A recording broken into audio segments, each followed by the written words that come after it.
What do you think of that intro? Love it. You're fired up by the intro. Is that the plan? Hell yes, I am. All right, I got to ask you, I got to open this morning. Well, first of all, I was talking yesterday about the fact that I've decided to change my personal view on things. And I promised myself I would not get pissed off at anything anymore because I am so sick of people being pissed off every day about the littlest things. We now go from I'm very happy to, my God, I'm livid over the littlest things.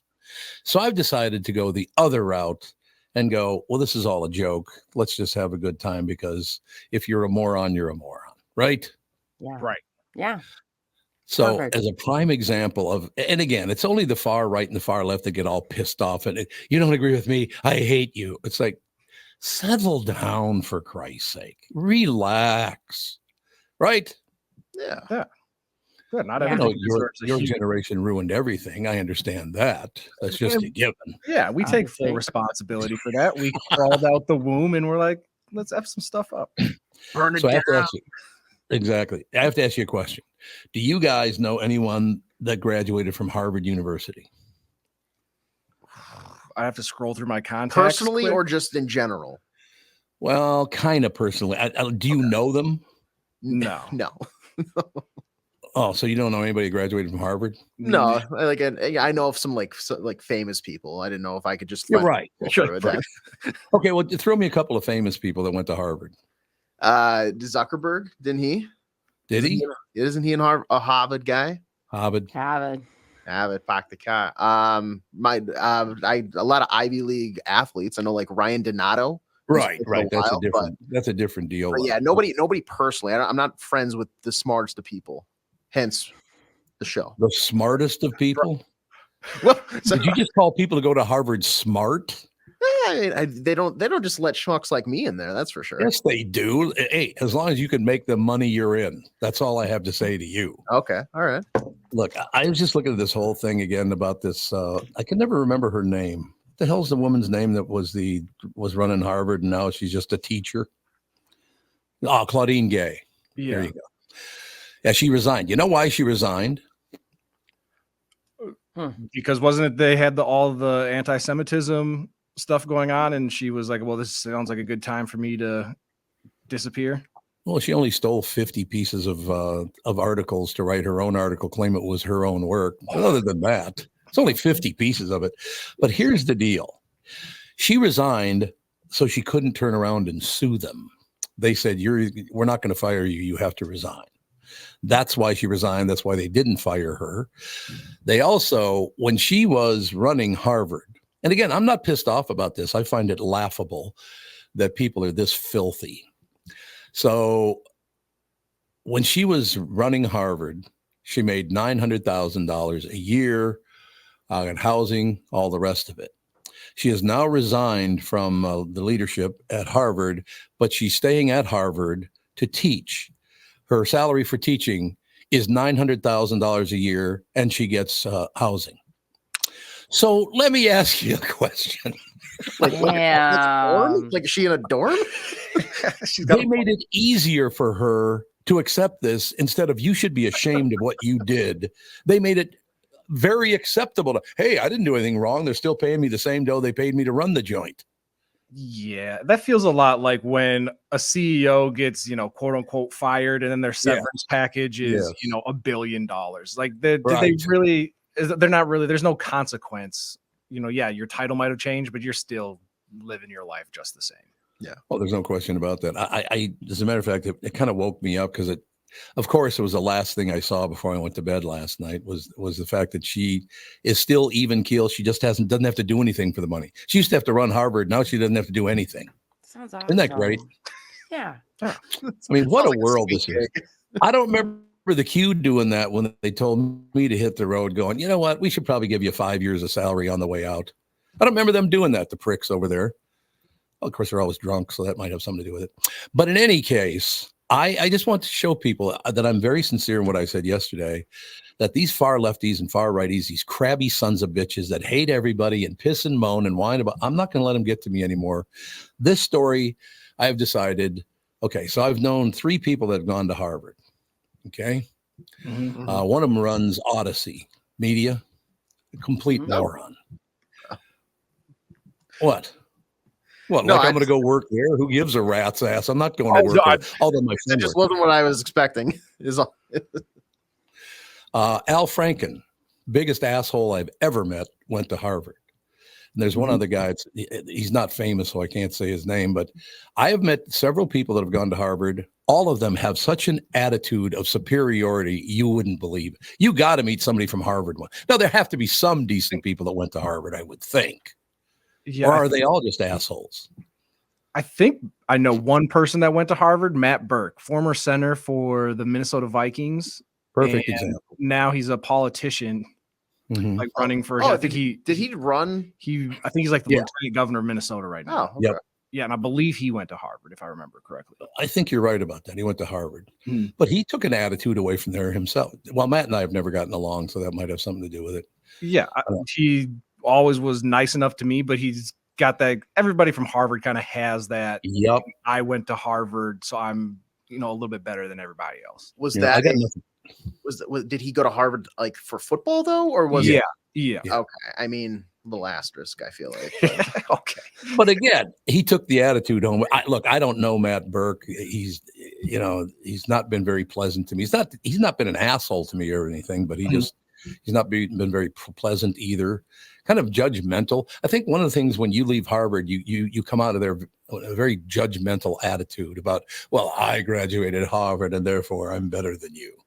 No, actually, you're worse than me because you're a pain in the ass asshole. Okay. So you're worse than the rest of us. $53 billion in the bank, and they're whining about, we've taken a hit. You got $53 billion in the bank for doing nothing but ruining our society, because that's what they're doing. I mean, how you go to Harvard and hear people chirping about Jews, I will never, ever, ever understand that. Do you know how many Jews have given millions of dollars to Harvard?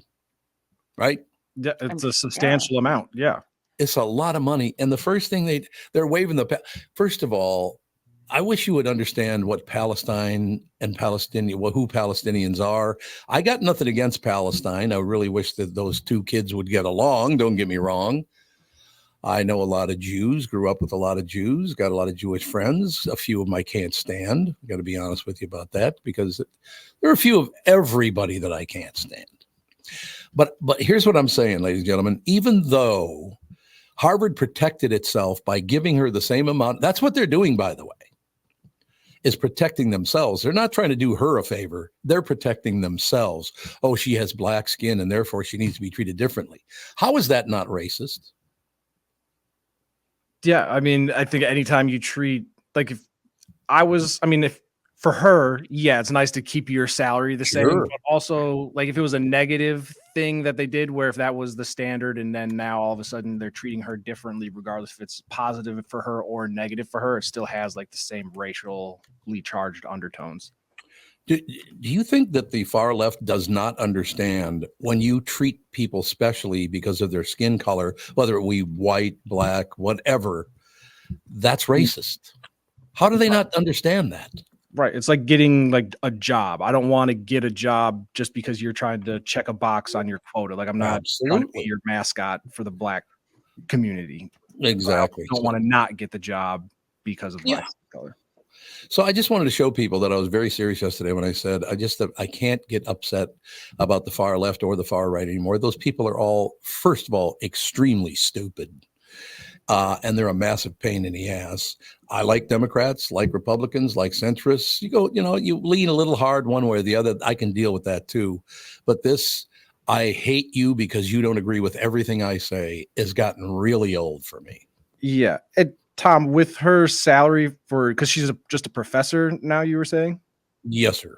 Okay. So just after a quick, she is getting $900,000 a year to be a professor. Yeah, that's correct. According to this quick Google search, the average salary for a professor is only $163,000. There it is. There's the number. What class is she teaching?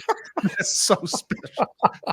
She's teaching finances. Right. And Yeah, honestly, that's what it is. are they Exactly. looking for another black person to also teach this class? You know, I know this guy named Tevin would love to teach at Harvard. Right. Oh, You're gonna have to go over $1 million now because he took second place. She can't be in first place. He's got to be $1 million a year. That's all there is to it.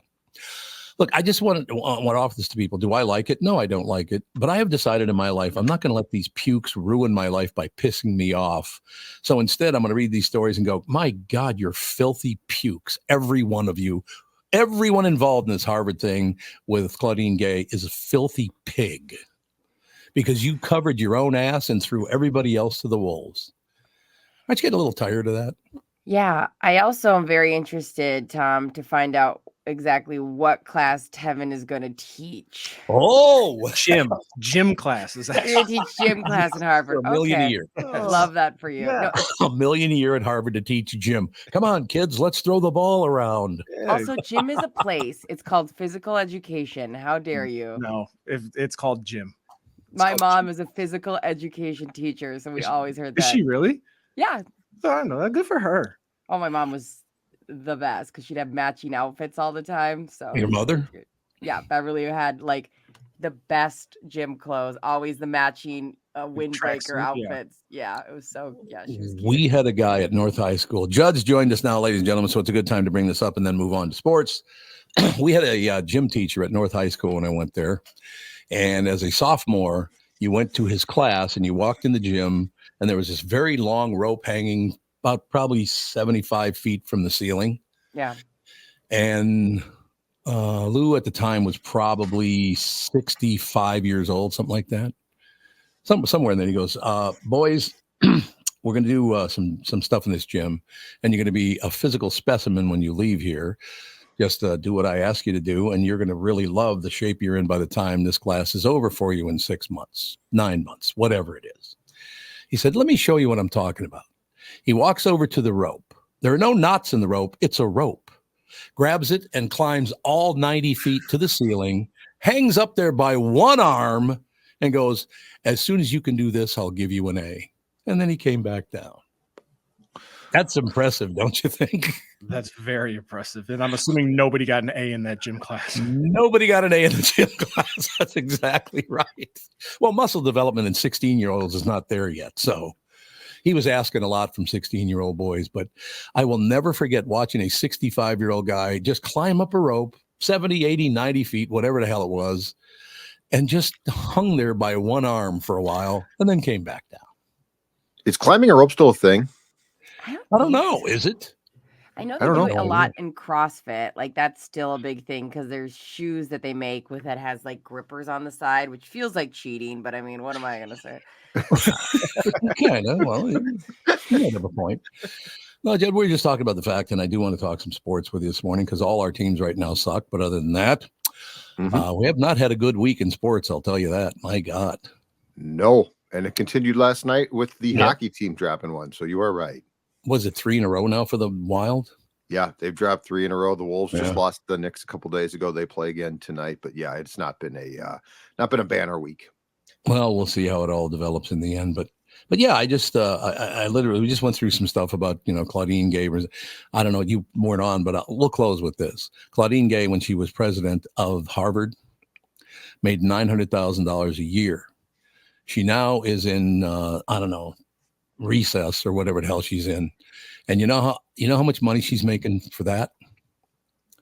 $900,000 a year. Now Tevin just looked up the average salary of a professor at Harvard, and what was that again, Tevin? About $163,000. So they reward her, giving her more than 5 times the money everybody else gets. Now there are people who've been there a lot, tenured, make a lot more money than that. Some of them make over $1 million a year. I know that. Wow. But they've been tenured and they've been there forever. But once again, the United States steps up because they're so afraid of skin color. And it doesn't matter what skin color it is. It's just if you don't look like me, I better, suck up to you and kiss your ass because otherwise I might be in trouble, which never made any sense to me. Why don't you be honest and forward, and then we could all trust one another, right? Right. It'd be nice. Yeah. We could possibly get there, but I've decided I would have been pissed off in the old days about reading something like that, but I'm not anymore because I've decided I have nothing to do with the far left or the far right. So you guys ruin your lives and be miserable for the rest of your lives, be in a horseshit mood and hate everybody and die at 62. Here's my question. I thought teachers and professors weren't well paid. That's what I thought. But I guess at Harvard, you're pretty damn well paid. I mean, it's Harvard, so I guess I'm not completely shocked. But I've always heard, the profession, they're not well paid. And I know lots of them aren't. So, yeah, I didn't realize pushing $200,000 was a potential in any school, including Harvard. Hey, they've only got $53 billion in the bank. They're not made of money. Yeah. Yeah. But I just decided, honestly, got over the weekend, and I talked about it briefly yesterday a little bit. I decided I just don't want to be pissed off about anything anymore. There are plenty of things that piss me off, but I'm not going to react to them anymore because I don't want to ruin any more of my life worrying about a bunch of assholes who are doing filthy things behind the scenes, making a ton of money. Instead of being pissed off about it, we just like to point it out and laugh in their faces, you filthy scum. Well, I'll correct you on one thing, Tom. I would say this. As long as the Twins are around, there's a good chance you're going to be pissed off about something, at least in the summertime. Well, no, that might be I don't know how you're going to get past that one. I mean, it's been since 1961. So, yeah, I'm telling you, to this day, what Judd's talking about, my buddy David Anderson, his father, took us to a Twins game when I was 9 years old. And we sat in the bleachers, and I thought I was in heaven. It's like, look at these lights and how green the grass is, and look how orderly. There's nothing but order here, and everybody's happy or everybody's mad at the same. My God, this is heaven. So I'm never going to give up baseball. Baseball is always going to be my favorite sport just because of that experience of 9 years old thinking, if this isn't heaven, I don't know what is. Right? So it's your buddy Dave and his dad who are to blame for this. So you can point the finger at Dave and his father. Heaven, what an ironic twist of it turned to be when you find out eventually, man, these guys piss me off constantly. Exactly. I should mention, and David, if you're listening, call in, whatever the number is. I don't know what it is, but you can call in anyway. But he and I started playing a little wiffle ball in his backyard. And so I was outside warming up and all the rest of it. And I don't know what he was doing, but he was looking down as he was walking toward me, but he was behind me, so I couldn't see him. So I take the old bat back, hit him right in the face. I will never forget that, man. Woo! A little blood flow, but thank God no long-lasting damage. Stitches? I don't know. I probably stitches not. Out of that? I think he got a little bend in his nose out of it, but that's about it. But yeah, I mean, so yeah, you're right. I'm going to be in a great mood until about April 15th. Yep. And then with every loss, you're going to be like, what is Rocco Baldelli doing? We have some of the worst coaching and management in our sports teams that we've ever had. University of Minnesota is a complete disaster. Are they good in anything over there anymore? The women's basketball team, yeah, that's true, is better. The hockey teams are always competitive and good.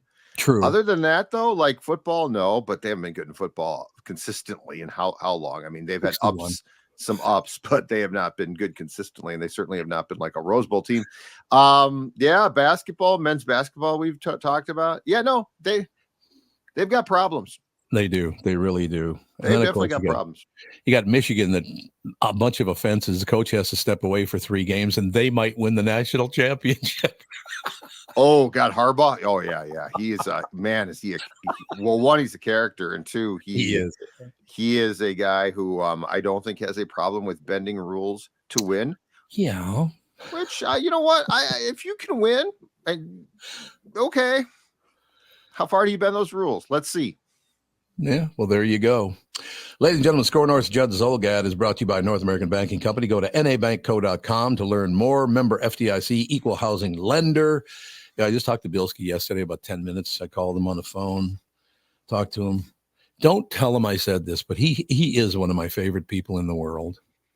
He's my banker. I mean, that's why NA Banco has always been great to me. But Bialke is a great guy. God, don't tell anybody I said that, though. I don't want to get back to him. We'll keep it quiet. I love running into him. He gives me so much shit. He'll like literally he's just so like, yeah, remember when you said this? I was so dumb. And I'm like, remember when you like he's funny. And he also makes fun of you, Tom, right into my face, which feels so fun. Oh, that's fun when I get made fun of. That part's fun for you. Okay. It feels like home. Yes, I'm sure it does. I told you what Catherine said to me in the elevator yesterday, didn't I? Yeah. Yeah. Okay, Judd, you heard that one? No. We got on an elevator yesterday, and Catherine and I are standing there, and these other people get on the elevator, and they have a little dog with them. And I said, "Oh my God, look at a great little dog." Catherine goes, "Oh my God, that dog is so cute." And so as a joke, I looked at the two people with the dog and said, "God, I really wish she'd say something that nice to me." She looks at me and goes, "Yeah, well, if you were as cute as he was, I would." Oh, okay. Well, thank you, my dear. That's pretty good. That's good. That's a great retort, actually. Good for her. That's quick. I will tell you something, honest to God. When we get the verbal match going at the house, people should buy tickets because nobody ever gets angry. It's like, yeah, nice shirt. It's that kind of deal, which I love. I love doing that kind of thing. But in any case, okay, I'd like to talk sports, but what is there to talk about? Yeah, that's a very good point. That's a very good point. And as you stated, you're exactly right. This has not been a great week so far, starting with the debacle we talked about, Vikings, Packers, and then the Wolves lost. The Wild, like you said, have lost 3 consecutive games. The Wolves play the Pelicans tonight. We'll see if they can, if these teams can end this streak. But there's not a lot of positive news to pass along, which I guess in sports in this town is incredibly fitting because we've started a new year the same way as things often go here. Well, that's a very good point. Has there always been a Pelicans team? Is that the first time I've ever heard that in my life? They've been around for about 10 years or so. They were the Charlotte Hornets, which was an expansion team around the same time the Wolves came in. And then they moved to New Orleans, and I think they kept the Hornets for a while. Yep. But then Charlotte got an expansion team that was the Bobcats, which, by the way, is an incredibly stupid name. And so New Orleans switched to the Pelicans and gave the Hornets back to Charlotte. And I actually like the Pelicans name. Yeah, I agree with you on that one. New Orleans Pelicans, that's good. But then you do have the Utah Jazz playing, who were the New Orleans Jazz when I was a kid, and they moved. And this is back when teams moved and didn't change their names. Correct. Like the Minneapolis Lakers. The Lakers. The LA Lakers. The one lake you got is a filthy swamp. Yeah. Yes. Yeah. Don't you know all those gorgeous lakes in Los Angeles? I mean, exactly. I think it's Hannibal Buress who's got a good bit on this, but he's like the Utah Jazz. I've met the least jazziest people in Utah that I've ever met in my life. Like, there's no jazz there. Like, I think jazz is illegal, right? Like it's alcohol and jazz. Yeah. And Utah's got potential for nicknames. That's the other thing. Yeah, absolutely. Like if they just picked a nickname that wasn't jazz, like if they had said, let's do something that's more of a Utah thing than like jazz, which to me, it's, nightclubs, right? Jazz is played late, goes till 3 a.m. Everything that Utah is not is encapsulated in the name jazz. The Utah curfews. There's a lot of ways you could go. Some of them would get us in trouble, but there's a lot of ways you could go. What does the word Utah mean again? Isn't it is it an animal or is it a tribe or what is Utah? Because it does mean something, but I can't remember what it means. I used to know this when I was a kid. Did not know that. The Utes had something to do with it. Is it people of the mountains? People of the mountains. There you go. So it's the Native American tribe they're talking about. Yes. Okay. Yeah, I thought so. The Utes, Utah. Look at you from your youth. I had no idea. I got to be honest with you. I have no friends, so I have a lot of time to read. Oh, look at nobody going, oh, that. You have no friends. You have no friends. You're dropping in names of all these people that sponsor your show because they're your best, but you have no friend. I'm calling BS on that one, man. Okay, well, I got to be honest with you guys about something, a sports thing, and I don't know why I feel this way. But our guy got cut from the New York Jets. His career's over at 28 years old. Man, he was good. What the hell happened? Running backs. Yeah, running backs. Careers slow down quickly. Now, I think he might get signed by a team as a backup for the playoffs. Oh, okay. But yeah, he's going to have to. You're not wrong though. I mean, he's going to have to basically completely reestablish himself now. But that position's among the worst in sports. Sure. They're not well paid compared to what they do, and those guys are done by essentially the cliff is 30, right, Tevin? And that's it. Yeah, and 30 would be at that point you're considered like grandpa out there on the running back. It sounds like Dalvin will probably get signed by, like, I know Cleveland was interested in his services. Hell, I'd take him back here after what we just witnessed all year for running backs. Yep. But, unfortunately, there's not really a fix for the running back position.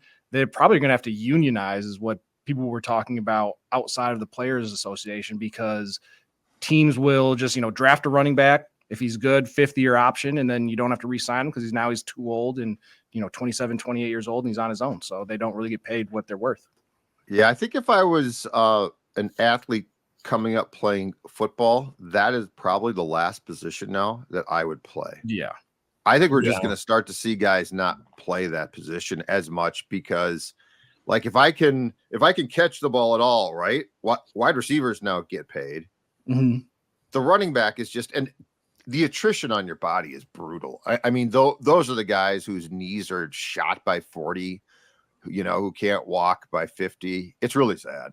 Yeah. I got to tell you my running back story, which I actually peed a little in my pants when this happened, but happens to us all.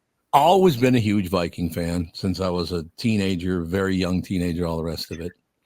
And loved the running backs. So always had good running. Bill Brown, no speed, but that sumbitch could run a football. There's no doubt about that. But I walked into a restaurant one time and a friend of mine sitting there with Chuck Foreman. Nobody loved Chuck Foreman more than I did. I used to love I still don't understand why Bud Grant gave the ball to Brent McClanahan on the 1 yard. What are you thinking? Is it all about you, Bud? Was that what it was? Because this has to be all about you. That should have been Chuck Foreman. That's all I'm saying. Mm-hmm. But this is the part of the story that I will never forget as long as I live. That's why I just adore the man, because of what he said. So he stands up and comes over, hugs me, and says into my ear, "God, what an honor it is to meet you." I'm like, don't say shit like that to me. You're God to me. Don't do that. That's all I'm saying. But you know what? I mean, you obviously, Judd, Chuck Foreman. Any of you other guys ever met Chuck? No, haven't met him, but know very well know who he is. Yeah. What a great man. I just love that guy. Son did rather well himself, by the way, so that's not all bad. But see, when people are that talented and can still be that courteous and nice and go, one step beyond to make sure that everything is cool, I just really admire. Chuck Foreman's a great guy. Don't you think? Oh, yeah. And he was, to your point, he was a great player. Oh, God. The Vikings didn't replace him for years. Like that's the thing is, like, they've had, or they just went through, it's done now. But, a long cycle of really good backs. But I remember when Chuck left and they were trying to replace him. They had like Ted Brown, and then they just started to go through guys. Chuck was a special player. Chuck was also one of the first like West Coast guys because he could catch. Like, he was a multi-talented guy and a great player. But I love the McClanahan gripe. I love the fact that you're still hung up on the January 77 Super Bowl when the Vikings gave the ball to McClanahan. That's great. What do you mean hung up on it? It just popped. I mean, it's only been about 50 years. Yeah. I'm sorry. Not much time has passed. You're right. I'm sorry. Speaking of time passing, we got to go. My God, I looked at the clock. It's like, holy, the show's over. I blame AJ. That's who I blame. That makes the producer sense. Let this segment get out of control. Yeah, way to go, AJ. Typical. I'll reel it back in. Don't worry. Yeah, right, you get control of the show. All right, we'll talk to you again tomorrow, though, Pally. Outstanding. Talk to you then. Thanks for Judd's all good, ladies and gentlemen. Score North. We'll take a break. Be right back. Little Chris Eggert coming up right after this. Let's take a second to talk about my bank, North. Oh, so there it is. The spot's right there. So now I'm going to get more heat. Let's take a second to talk about my bank, North American Banking Company. You've heard me talking about them for a long time now. When they opened in 1998, they made a promise to deliver a better banking experience for their customers, or you know your banker and they know you. While a lot has changed since 1998, this commitment to being a true community bank in the Twin Cities has not. So if you're looking for a better banking experience, why not bank with my bankers at North American Banking Company? Go to nabankco.com or stop by any one of their 6 Twin Cities locations. Yeah, Bialke is my banker. He always will be my banker. North American Banking Company, member FDIC, equal housing lender. You need to know a guy for your auto repairs, legal issues, banking, and more. The same goes for investment advice. You need a guy to help you be successful, someone you can trust, who gets results. Well, I got a guy for you, Josh Arnold. Josh gives you straight talk, not sugar-coated advice about your financial situation. Josh has seen it all when it comes to economic and market conditions, and Josh can make sure that your retirement objectives match your investments. Do yourself a favor and call Josh now for a no-obligation 48-minute evaluation. You've got nothing to lose, and you'll get a different point of view for your investments. Call Josh at 952-925-5608. That is 952-925-5608. You'll be glad that you did. And tell him his guy, Tom, sent you. Investment services offered by Josh Arnold Investment Consultant, LLC, a security investment advisor. Past performance is no guarantee of future results. All investments involve risk. All comments and opinions are Josh Arnold's and do not constitute investment advice. Tom Barnard is a paid endorser. Is that text you're sending so important that you missed your turn? Is that text you're sending so important that you ran the red light? Is that text you're sending so important you didn't see the ball coming onto the road or the child that followed? Hi, I'm Mike Bryant from Bradshaw and Bryant. When you take your eyes off the road for even 4 seconds, your vehicle travels 100 yards. That's the entire length of a football field. If you absolutely have to text, you need to pull off the road somewhere safe and do it from there. Texting and driving is against the law and can cause serious injury or even death to you and others. Now that is important. We hope you're never injured in a collision, but if you are, please contact us. Find Bradshaw and Bryant, personal injury attorneys at minnesotapersonalinjury.com. Going farther with Mike Bryant on your side, seeking justice for the injured.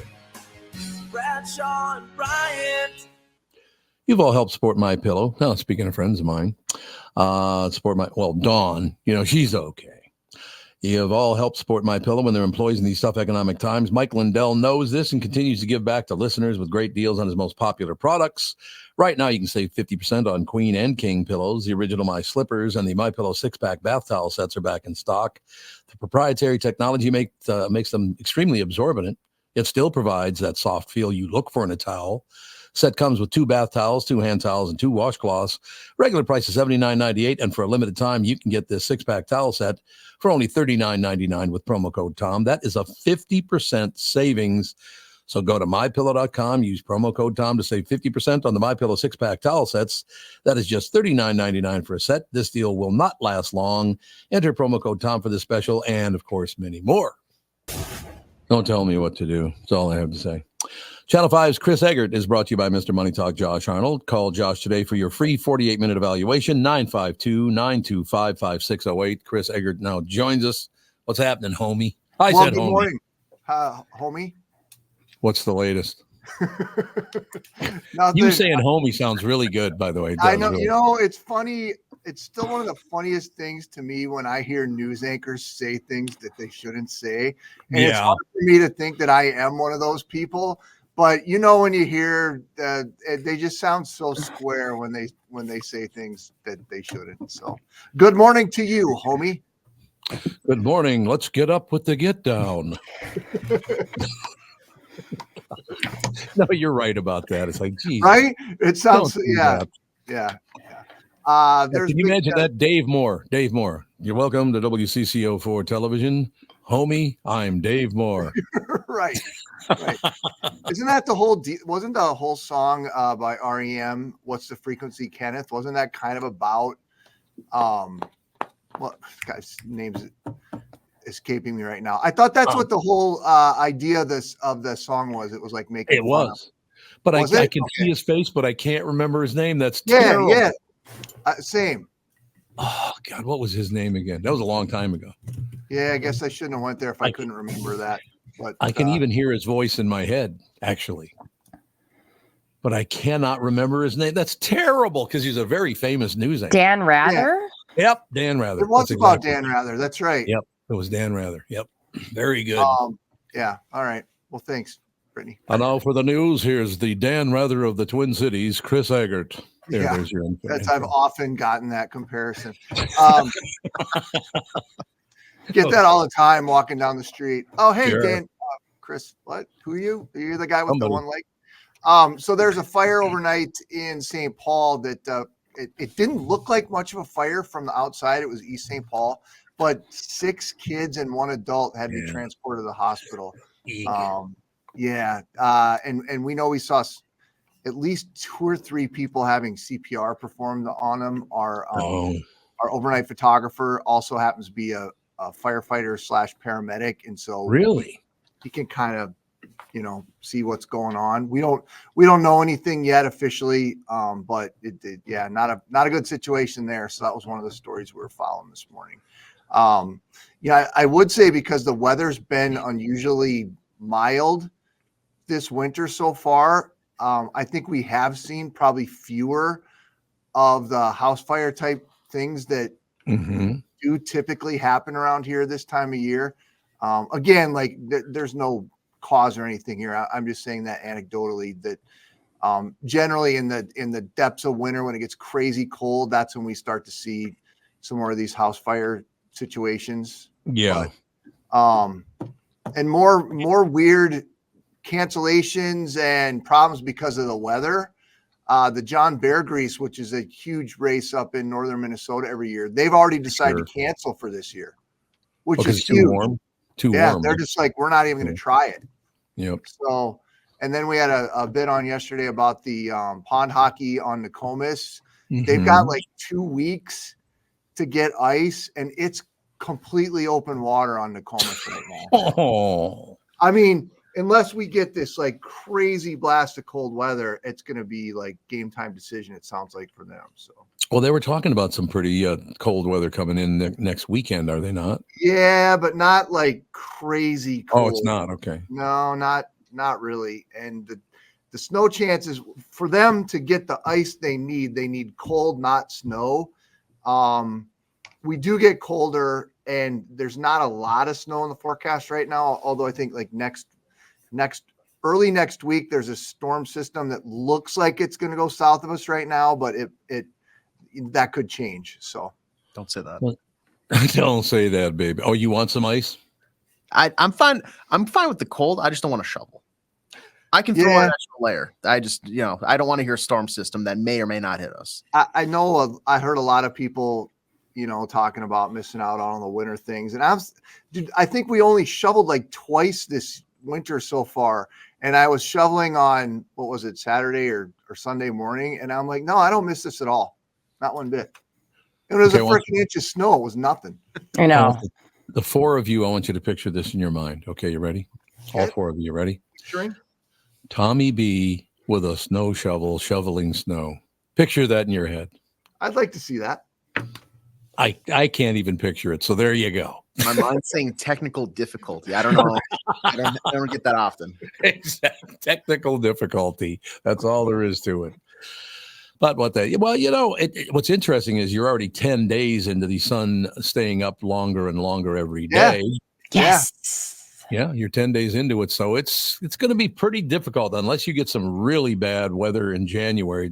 It's going to be difficult for it not to be nice through the rest of the winter, I would guess. I mean, it always gets colder to some extent, but the pattern has been locked in so much this year that just super unusual. And then what's the other?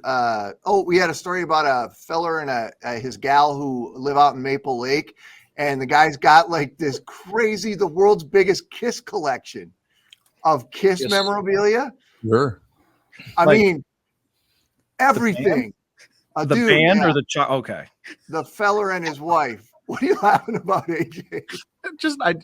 The delivery, not like a guy or a gentleman, a feller and his gal. A feller. Up the hill there. He's got the biggest Kiss collection ever. It's some feller. The feller has a whole house full of Kiss stuff. And we did a story about it yesterday because unfortunately they're selling it to make some money. I have no idea what he expects to get out of it. But go ahead, Britt. Oh no, I was gonna say, is he selling it piece by piece, or is he doing that thing where it has to all go to one? No, I think it's piece by piece, but I don't know how in the world he would even start.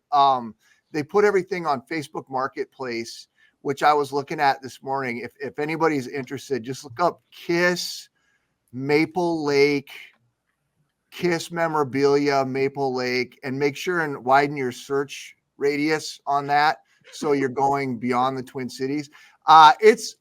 It's an insane amount of stuff. I would love to have the money to just buy a bunch of weird Gene Simmons things just because. But Tom, I'm imagining you probably interviewed Kiss several times, right? You know, I was just thinking about that's the one thing, the one and maybe only thing I miss about being at the Q. Yeah. Was back when it was the highest rated morning show in America. You'd be sitting there and all of a sudden John Mellencamp would walk in the door and go, "Hey, Tom, how you doing?" I'm like, "Right, not bad. Nice to see you again." Gene Simmons used to come in all the time. And my favorite Gene Simmons story, of course, is he goes to sit on John Lastman's desk, which he thinks is a regular desk, but it's actually attached to the wall. And Gene Simmons is about 6'2", probably weighs about 240. Big dude. He ain't fat. Don't get me wrong. He's not fat. He's just a very big guy. He tore that desk right off the wall. It was watching Gene Simmons plummet to the ground the way he did. It was no, but it was all the time. Somebody would they didn't even say they were coming. They would just walk in the door. That's crazy. Like, "Hey, I just want to answer the door. There's somebody at the door." I think, okay, good, whatever. But yeah, that used to happen all the time. And it was just a thrill. And that's, I think, one of the reasons the show stayed so big for so long, because you couldn't really tell what was going to come up that day. What's going to happen now? Who's going to come by now? Yeah. I mean, the Vice President of the United States walked in one day. And I'm like, what the hell? But it was that big a show. It was terrific. Like this show is going to be in about another 3 days, 4 days, something like that. If I had to choose between interviewing the vice president and Gene Simmons, I'm going Gene Simmons every time. Great guy, by the way. Oh. Wonderful. I told you I had lunch once at the Lincoln Dell with two guys, Gene Simmons and Sid Hartman. That's crazy. That's the weirdest damn combination of people. I remember you saying that before. Wow. Gene Simmons shook me to my core because I was like, I'm not gonna fall for whatever his hype is, and I walked in there, I was taking photos for whatever and writing down quotes with their interview, and he walks to me and he was like, "Excuse me, honey," and did this he looked through my soul, and I was like, if whatever he wants, I'll give him right now. And I'm not even a fangirl. I was like, "Oh, Gene." You say, "I'm Gene Simmons from Kiss." He's got such a I guess I wonder what that stuff's going to be worth big picture, because that was their whole deal. Yeah. Kiss was so fantastic at marketing and selling absolutely every single thing that they could. I guess I wonder how much of the stuff is rare or unique versus something that, a lot of people just had, because there was so much stuff forever and still is probably. Yeah, no question about it. They were, in general, I will tell you, there are a couple of pricks that used to come in. What was that guy's name again? He was on a show. I just asked you this a couple of weeks ago. It was a show called Millions or Millionaires, something like that. What the hell what a little prick that guy was. You know who I'm talking about, Brittany? He's come in. He came in about 3-4 times the last few years we were there. Are you talking about Entourage? Was it the Piven guy? Yeah. Jeremy Piven. Ari Gold. Yeah. No, it's Jeremy Piven. Sorry, that was the character he played in Entourage. Oh, it is? Okay. Yeah, I never watched that show. So, my God, what an attitude that man had. Whew. But got him in deep. Well, he disappeared now. He was accused of sexual harassment or something, wasn't he? Because he just disappeared. Yeah, I forget what his thing was, but he kind of, we do have somebody reaching out that really wants to know a follow-up on your story, Chris. I saw it yesterday where Megan started talking about lovemaking.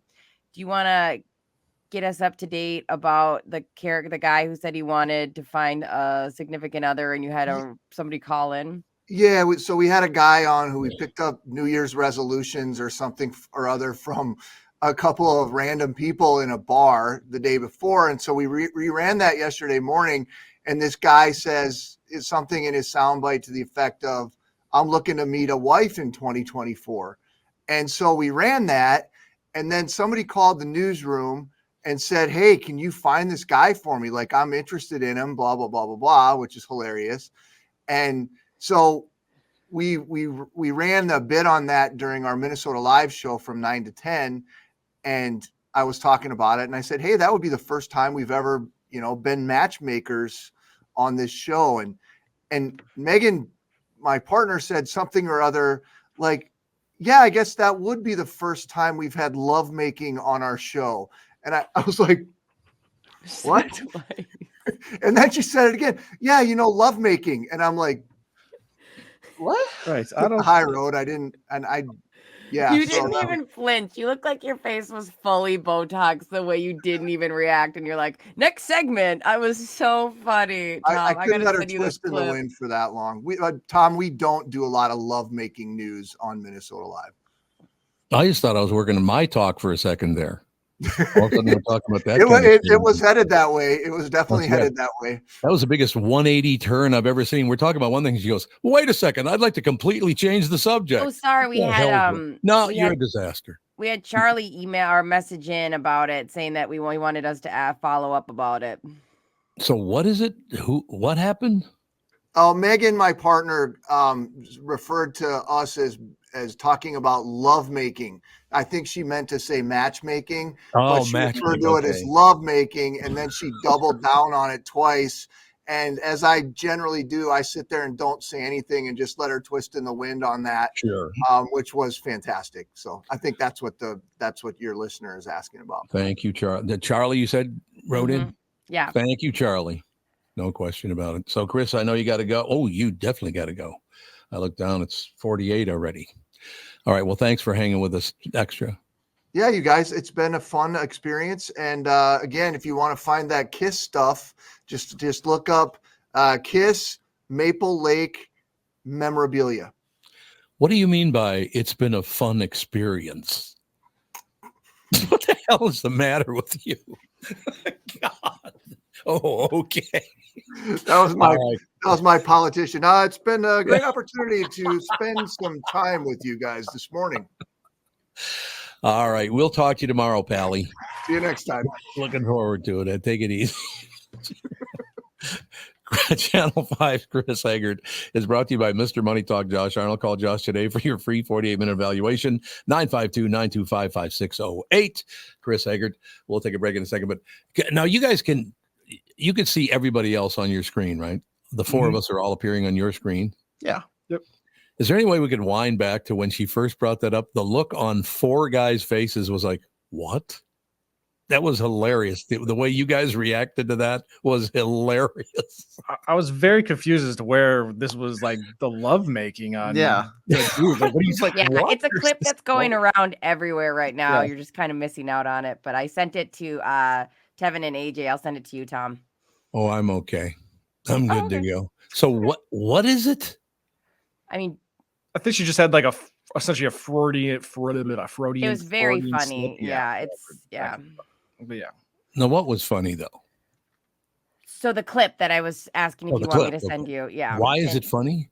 Oh, because they were talking about making a love connection, and she used she just said, yeah, it's the first time we've had love making on the show. And I see what you're saying. Then she doubles down. She's like, yes, love making. And he's just standing there blankly. And it is so funny. I mean, like, and then he's like, okay, Megan. And it was just like the clip. I sent it to Tevin and AJ, and I can send it to you, Tom, but it's very funny. Oh, I'm good to go. I'll slog through my day somehow. Okay. Hey, you know what? You got to find joy elsewhere then. You're on your own, kid. That's it. I got to find my joy. That's Cheers what I have to that. To do. All right. We do have to take a break. Be right back in a couple seconds. Dave Bialke will join us right after this. You know the song Kokomo. It's supposed to be about Florida Keys, right? Off the Florida Keys. I hate to break your Beach Boys bubble, but that's a fictitious place they made up for the song. Fortunately for the rest of us, the Florida Keys island chain are as real as the taxes you have to pay in Minnesota if you're a resident. Now, that's a reason to move south. In addition to Florida and all of Monroe County being beautiful, the Keys from Key Largo to Key West are even more beautiful. This is Tom Barnard, part-time Florida resident myself. And if you want a second house or a new retirement home or want to become a Floridian maybe, may I suggest you contact Matt Carlson from One Key West Realty. Matt grew up in Litchfield. He's a super real estate agent when it comes to finding your tropical island space in the Keys. He lives there and here, and Matt knows what's best in Key West to buy for your second home in Florida. Matt teamed up with fellow Minnesotan from Sartell and Alexandria, Kristyn Eklund, who's one of the top mortgage brokers in the country from Coast to Coast Mortgage. She'll get you the financing you need to buy a home in Florida or in Minnesota. Either one, doesn't matter. Matt's part of the Lake Sotheby's International Realty Group here in Minnesota, and Kristyn, his mortgage colleague, lives and works in the Keys, so they both know the Florida Keys, new and existing homes for sale, and are Minnesotan through and through. Contact them by heading to onekeywest.com. That is onekeywest.com. Tom here, and I want to discuss a partnership that has been wonderful in my life, Zero Res Carpet Care. Very good friends of mine. Nothing is better to someone with a family than having a completely clean home. Your carpet is the biggest filter in your house. If you want to talk about pet dander or foot traffic, dirt from the outside, they all eventually reside in your carpet. So, Zero Res Carpet Care. Listen, around the holidays, you need to contact ZeroResMinnesota.com or call 952-ZEROREZ. That's 952-ZERO-RES. They clean your home with their electrolyzed pH-elevated water that doesn't use chemicals or soaps that smell like a janitor's closet like other cleaning services. How about a Tom Barnard deal? Well, here it is. Get 3 rooms, zero resified, starting at $129, and don't forget your air ducts. Mention me, and they'll discount your air vents by $75 too. This is for the entire month, so call them right now, 952-0-RES, backward or forwarded, spells the same, or book online, ZeroResMinnesota.com. If it's available, ask for them to come to your place in the Tom Barnard named service truck. What an honor that was, by the way. Just mention me by name and get the special deal to get your home clean and your heart happy. Zero Res Carpet.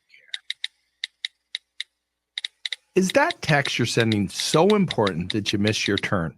Is that text you're sending so important that you ran the red light? Is that text you're sending so important you didn't see the ball coming onto the road or the child that followed? Hi, I'm Mike Bryant from Bradshaw and Bryant. When you take your eyes off the road for even 4 seconds, your vehicle travels 100 yards. That's the entire length of a football field. If you absolutely have to text, you need to pull off the road somewhere safe and do it from there. Texting and driving is against the law and can cause serious injury or even death to you and others. Now that is important. We hope you're never injured in a collision, but if you are, please contact us. Find Bradshaw and Bryant, personal injury attorneys at MinnesotaPersonalInjury.com.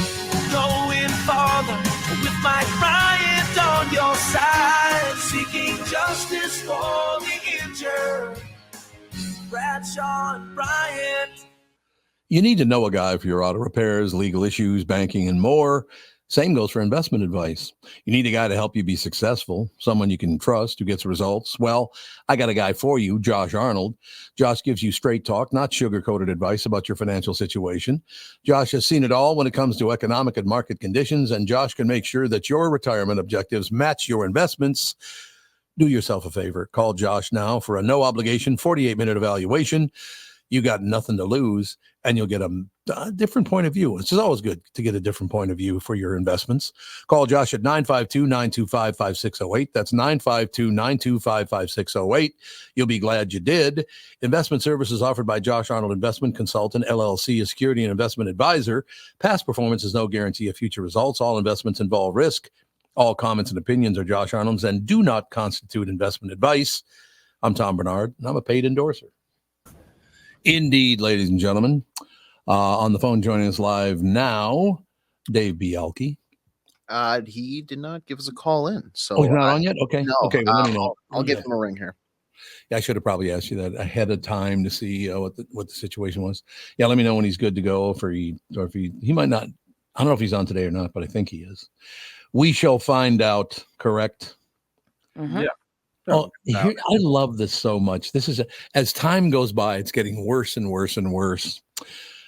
This is a news article from the National News. You shouldn't give 100% at work. A solid 85% is plenty. What does that even mean? It sounds like terrible advice. It really does. And I think I know where this article is going, where they say, like, don't fully commit 100% of your everyday life to work, so that way you have some like energy left over for outside of work. But you can deliver it a little bit better, because essentially it sounds like you're just saying everybody just slack at work and don't do your job. Do they just think everybody's a weakling now? Is that what the problem? They can't do 100% at work and 100% when you're having a good time. Why can't you give 100% both times? Yeah. So I think the problem is it's not so much our jobs where we go and do it at a specific time. It's those jobs that have been kind of blurred since the pandemic, that people are working from home and they don't have like clear boundaries of when you start, when you stop, because then you're always jumping on emails, always jumping available. I think that's when it comes like, hey, maybe know when to turn it off kind of thing. So I have a question for you. Why didn't the companies themselves structure your day? If you were going to be working from home, this is how you have to do it. Here's the structure. Why didn't anybody do that? They just, oh, you'll do it from home. Well, that's not good direction, I will tell you. I understand why you did have to work from home with that fake disease, whatever it was again. But in any case, I just don't understand why they didn't say, okay, you're going to be at home, which is going to be different. You're going to be by yourself, but this is what we need you to do. Why didn't they do that? Well, again, it was kind of, I think last second, a lot of people were running around crazy. And then also there is an appeal when they say, hey, you can work on your time, like they try to make it sound like, oh, just get the job done whenever it's good for you. Nope. Bad idea. That's a horrible idea. Why would they have ever done that? I mean, does that make any sense? Look, first of all, if I'm the CEO of a company, and certainly if I earned that job or if I used my own money to build the company, I don't want my market managers telling my employees, oh, do whatever you need to do. No. You got a job, do your job. Right? Yeah. I think a lot of the problem is like with our cell phones and our availability to bring stuff elsewhere is that people are always available. So it's like, it is that blurred line of people don't know how to turn off work. Or turn on work. Yeah, depending on the problem you're seeing. I mean, the problem me and Justin had is he just didn't know how to turn it off. Like he constantly fielded emails, constantly was doing stuff. And it was like, you're not home right now. You're like blurred life every time we're hanging out. But isn't that kind of, well, that's how my life has always been about focusing on my family and my job. That's what you do, isn't it? Yeah, but like, would you take work calls while you're with your family, like having dinner and stuff? Yeah, depends on who. Well, it depends on who it is. That's true. It would all depend on who it is. But in general, my wife would understand that that's just part of the job. First of all, if you wake up in the morning and you go, you know what, I'm making a good living working 3 hours a day. Maybe I can give it my all. Yeah. You look at it that way. That's what I'm saying. Yeah. Ours is a little bit cheating because like if I was multitasking here and reading a book and also like holding go-go, you guys would be like, it's kind of obvious you're not paying attention, Brittany. Not necessarily. You could be a mom and an announcer at the same time. No problem. Not at the same moment. Like come on. Come on. I think we got Dave on the phone. No, I would say, yeah, I know we got him on the phone here. I got it. So why don't you settle down there, misdirection? I didn't know if you saw that. No, we're going to do that. No, we're going to do this. Oh, thank you. Sorry, I was trying to help you. My bad. What a disaster. She just rolls her eyes. You don't have much of a sense of humor this morning. What the hell's your problem, you big baby? I smiled. Yeah, it was a fake smile. It was like this. Here's her smile. The thing.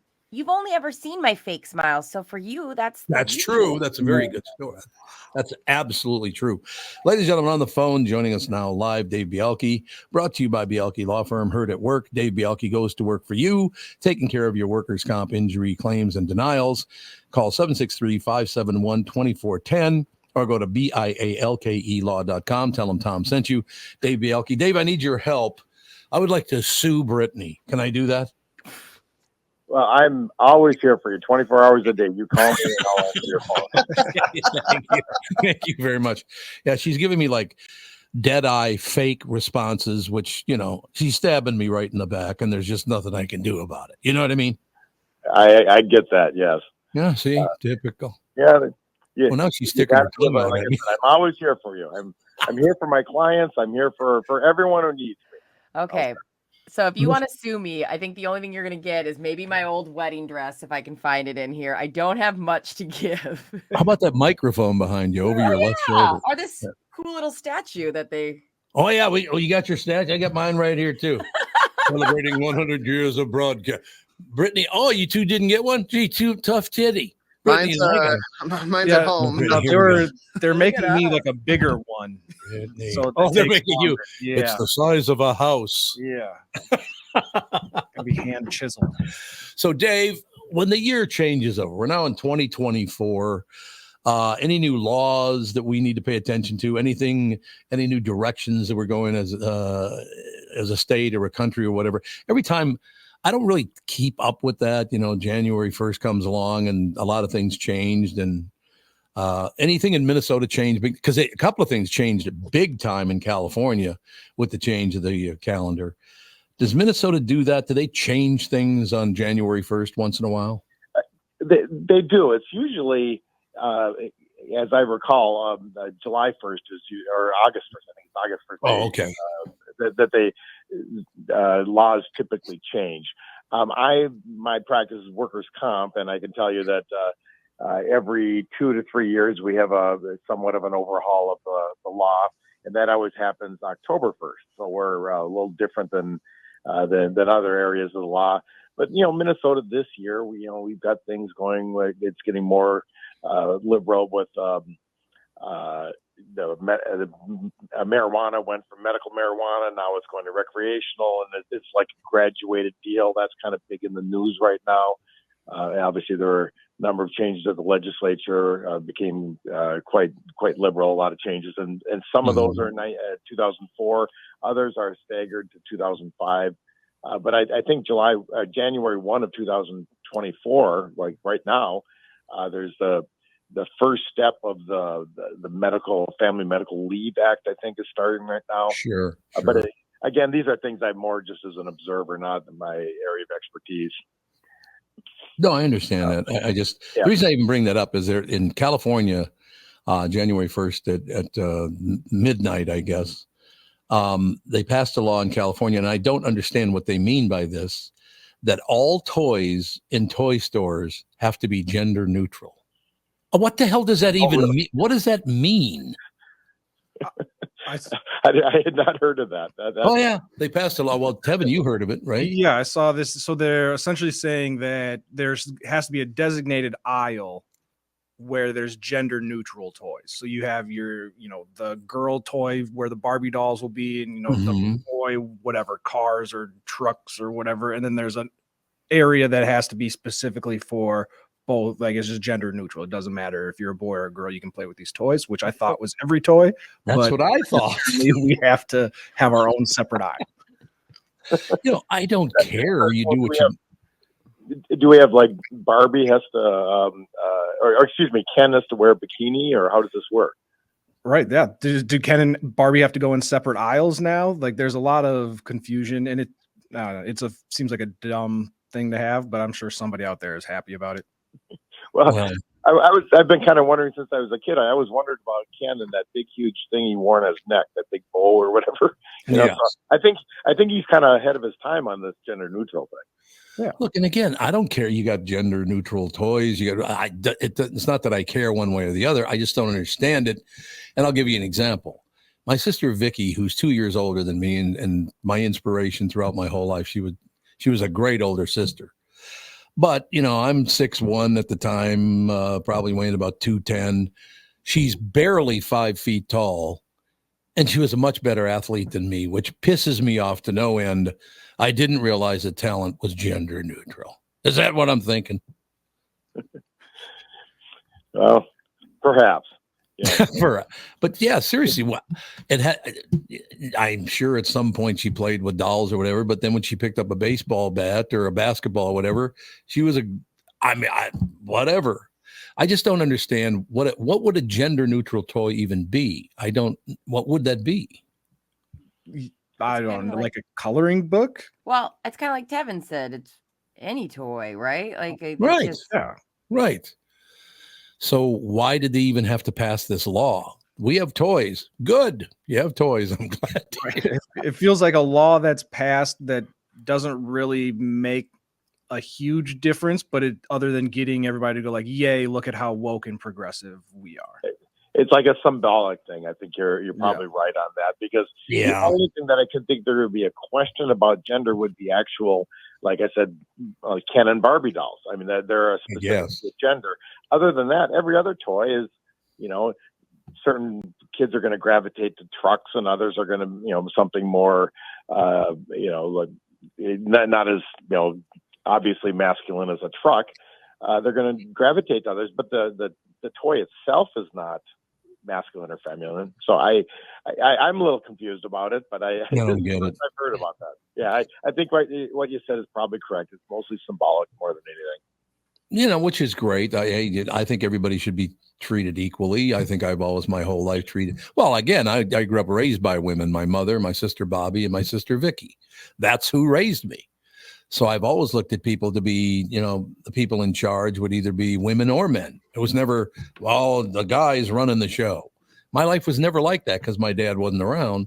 So maybe that's why I don't understand what gender neutral. Everything's gender neutral. And you can all do whatever the hell you want. I don't care. Right. Yeah, good for you. Gogo's been very progressive because everything she picks up is a baby. She has this full-on army guy that she'll pick up and go baby, and she gave it to our neighbor, and the little 12-year-old said, "That's a full-grown man." Like, but that's a great story. That's exactly what we're talking about. To her, it's a baby. It's a baby. It's one of her babies. Yeah. Good for her. I love that. I love little kids when they start doing that stuff. It's just, oh God, I love it. Watching Ethan now, who's over 2 years old, just the whole approach to life. Although I will tell you, I do have a 7 about to turn 8-year-old granddaughter. Yeah. She's starting to get that teen attitude already, and she's only 7. Yeah, well, she's had that teen attitude for a while. This fun. That's very true. It's very, very true. So, Dave, any new laws we should know about in the state of Minnesota since January 1st came upon us? We don't have any big laws we have to pay attention to, do we? The only one I can think of, like I said earlier, is the first step of the Family Leave Act, and it's the first step. The big one doesn't hit until January 1 of 25. So we got another year on that. But the first step of the employers, and I don't know the specifics of it, other than they have to offer so much family leave. For this year, as I understand, it's not the paid leave. That starts in 25. That's when the big deal hits, and it was controversial when it was passed, and I think that this is not the last controversy you're going to hear about it. I think it's going to be more significant as the year goes on, especially leading up to the elections, in my estimation. So I have a question for you. Some people have told me, I haven't really looked into it because I want it to settle in and then I'll look at it. Some people are saying that after working somewhere for 6 months, you can also all of a sudden take a few months paid leave. Is that correct? That's what I understand the law to be. It's not I guess it's a few months, because I think it's up to, I want to say 12 weeks, or is it 8 weeks? Something like that. Several weeks. Yes. And they're like 2 or 3 months that, yes, it will be paid, but you have to work there a certain amount of time to build your credit. But it's not that long. I hate to throw out a figure because I just don't remember. What struck me is, and again, this is what's going to happen January 1 of 25. What struck me is, it's not that long.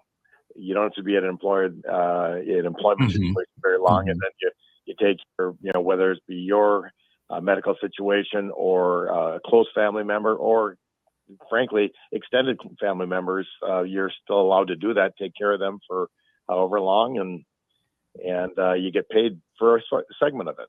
I want to say 8 or 12 weeks, which seems to be quite a bit of time, but that's what they enacted this last year. So what is the great benefit for, where you work when you're taking 8 weeks off after 6 months? How is that a good thing? Well, it's, I'm right there with you. What about a small employer? In my office, and I have 2 employees. What if one of them takes it? Then it's not like I've got 10 employees. I spread the work and we kind of hobble through it. It would completely undermine me. I've got some strong feelings about this law. I think that it was really short-sighted when, not looking at the whole picture, especially having to do with small business. That's my thought. Well, and the great thing for me is if I can do that now, I can get away from radio people for like 2 months. How great would that be? As I look at all of you. You talk such a big game. During break, you were dying. I literally could not take 8 weeks off with nothing to do. I couldn't do it. It would drive me insane. It would drive Catherine insane. Well, she'd be the one that really would go nuts if I was around all the time. Can you imagine living in a house, Dave Bialke, with me around all the time? It would probably lose its excitement after maybe a few hours. I think you're absolutely right. So so that's an interesting. And again, like I said, for people like you, and I didn't even ask you that question knowing that you had an office with a couple employees, all the rest of it. But I got to believe people in your position, this is going to be very, very difficult for people like you, right? There's a lot of concern about it. Yes, yep. Potentially. It's just the bomb could drop tomorrow that suddenly you have no employees, and that it's just not right. It's just not feasible to run a business like that. I'm very concerned about it in my own practice as well as anyone else in my situation. It's just you've always got uncertainty about running any business, and it just adds a very significant level of uncertainty. Yeah, and Dave, is this kind of a result of people going, well, it's not a big deal for Amazon or Walmart or Target, who has making billions of dollars, to take care of one or two employees that might do this, where they're kind of neglecting a smaller business such as yourself or anybody. Right. I think so. That's why I think it was short-sighted. Everyone thinks that, well, business can handle it. Well, yeah, they're thinking about Amazon or 3M or whatever, Delta or whatever. They're not thinking about. There should have been an exemption, as there is in the ADA, the Americans with Disabilities Act. There's an exemption for 50 or less employees. So there should have been some type of an exemption, I'm thinking. And if I was writing the law, but I didn't write the law. So I think that you're going to hear a lot of chatter about this towards the end of the year at election time. Yeah, I think that's probably true. We got about another minute. Any big news you want to deliver here? Any other changes to our laws? Anything good in your life? Anything like that? No changes in the law. Life is still good. I'm doing well, on both my practice and family life. So that's all good. But the law changes, especially in workers' compensation, is about every 2 to 3 years, but it always happens in October. There's nothing going on right now. So that's a good thing. It is indeed. Well, thank you for your time, sir, and we'll talk to you soon. You're welcome. Thanks. Bye. Dave Bialke, ladies and gentlemen, on the phone joining us. Dave Bialke, brought to you by Bialke Law Firm. Hurt at work, Dave Bialke goes to work for you, taking care of your workers' comp injury claims and denials. Call 763-571-2410 or go to bialkelaw.com. Please tell them that Tom sent you. What do you guys think about that? So you go to the job for six months, and then all of a sudden you can just leave for 2 months. Why is that a good idea? So our company, I remember when we went through the whole, like when you join as an employee, it was looked at as kind of a bank account that if you use it or use those, you'll eventually have to make up for it later. Like, oh, you do? Okay. Yeah. And then maybe things have changed, like you guys were saying. But again, I joined Hubbard officially full time last year.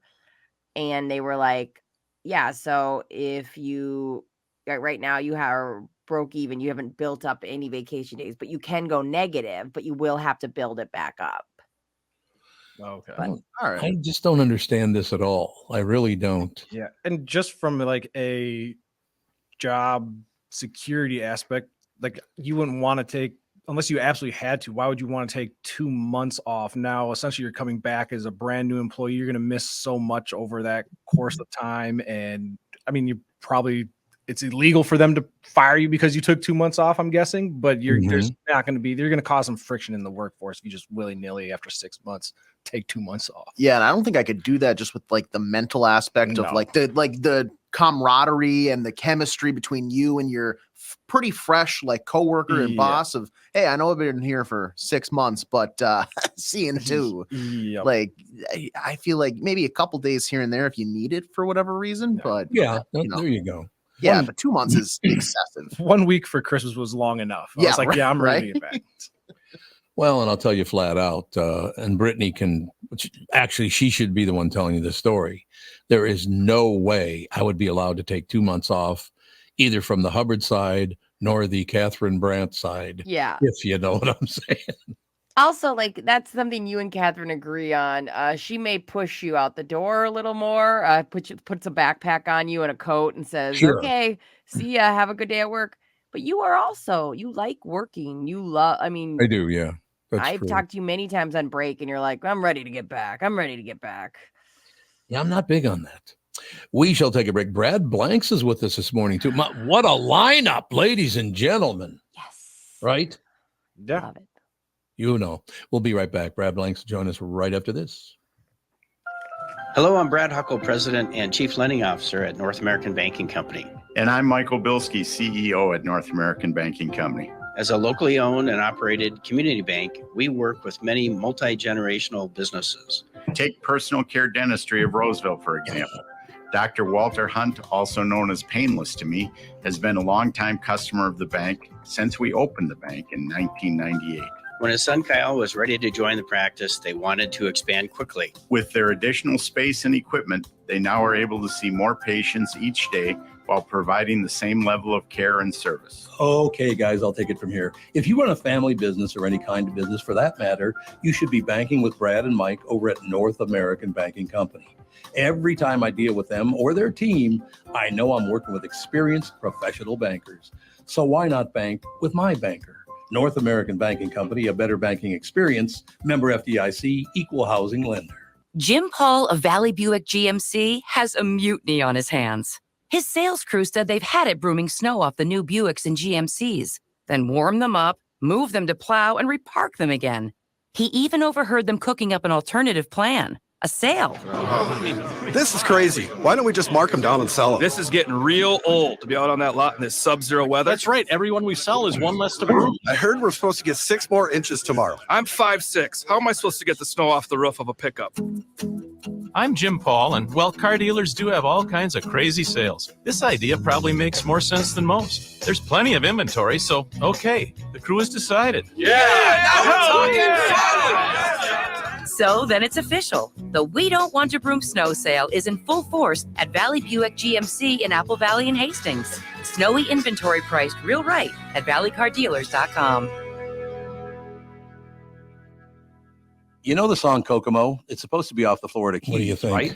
Break your Beach Boys bubble, but that's a fictitious place they made up for the song. Fortunately for the rest of us, the Florida Keys island chain are as real as the taxes you have to pay in Minnesota if you're a resident. Now that's a reason to move south. In addition to Florida and all of Monroe County being beautiful, the Keys from Key Largo to Key West are even more beautiful. This is Tom Barnard, part-time Florida resident myself. And if you want a second house or a new retirement home or want to become a Floridian, may I suggest you contact Matt Carlson from One Key West Realty. Matt grew up in Litchfield. He's a super real estate agent when it comes to finding your tropical island space in the Keys. He lives there and here, and Matt knows what's best in Key West to buy. For your second home in Florida, Matt teamed up with fellow Minnesotan from Sartell and Alexandria, Kristyn Eklund, who's one of the top mortgage brokers in the country from Coast to Coast Mortgage. She'll get you the financing you need to buy a home in Florida or in Minnesota. Matt's part of the Lake Sotheby's International Realty Group here in Minnesota, and Kristyn, his mortgage colleague, lives and works in the Keys, so they both know the Florida Keys' new and existing homes for sale and are Minnesotan through and through. Contact them by heading to onekeywest.com. We are back, ladies and gentlemen.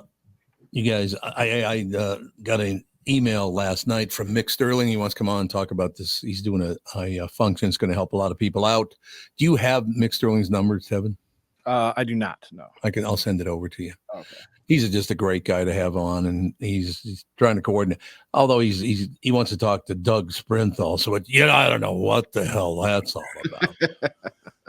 No, Sprinty. When are we going to have Doug Sprinthal on again? He's got to come in. But yeah, well, I'd love to have Mick Sterling on. He's always doing a lot of work for a lot of other people, helping people out. And I really admire that about Mick Sterling. So if we could track him down, I'll send you his number before the end of the show. All right? Or at the end of the show. Better way. At the end of the show, I'll do it.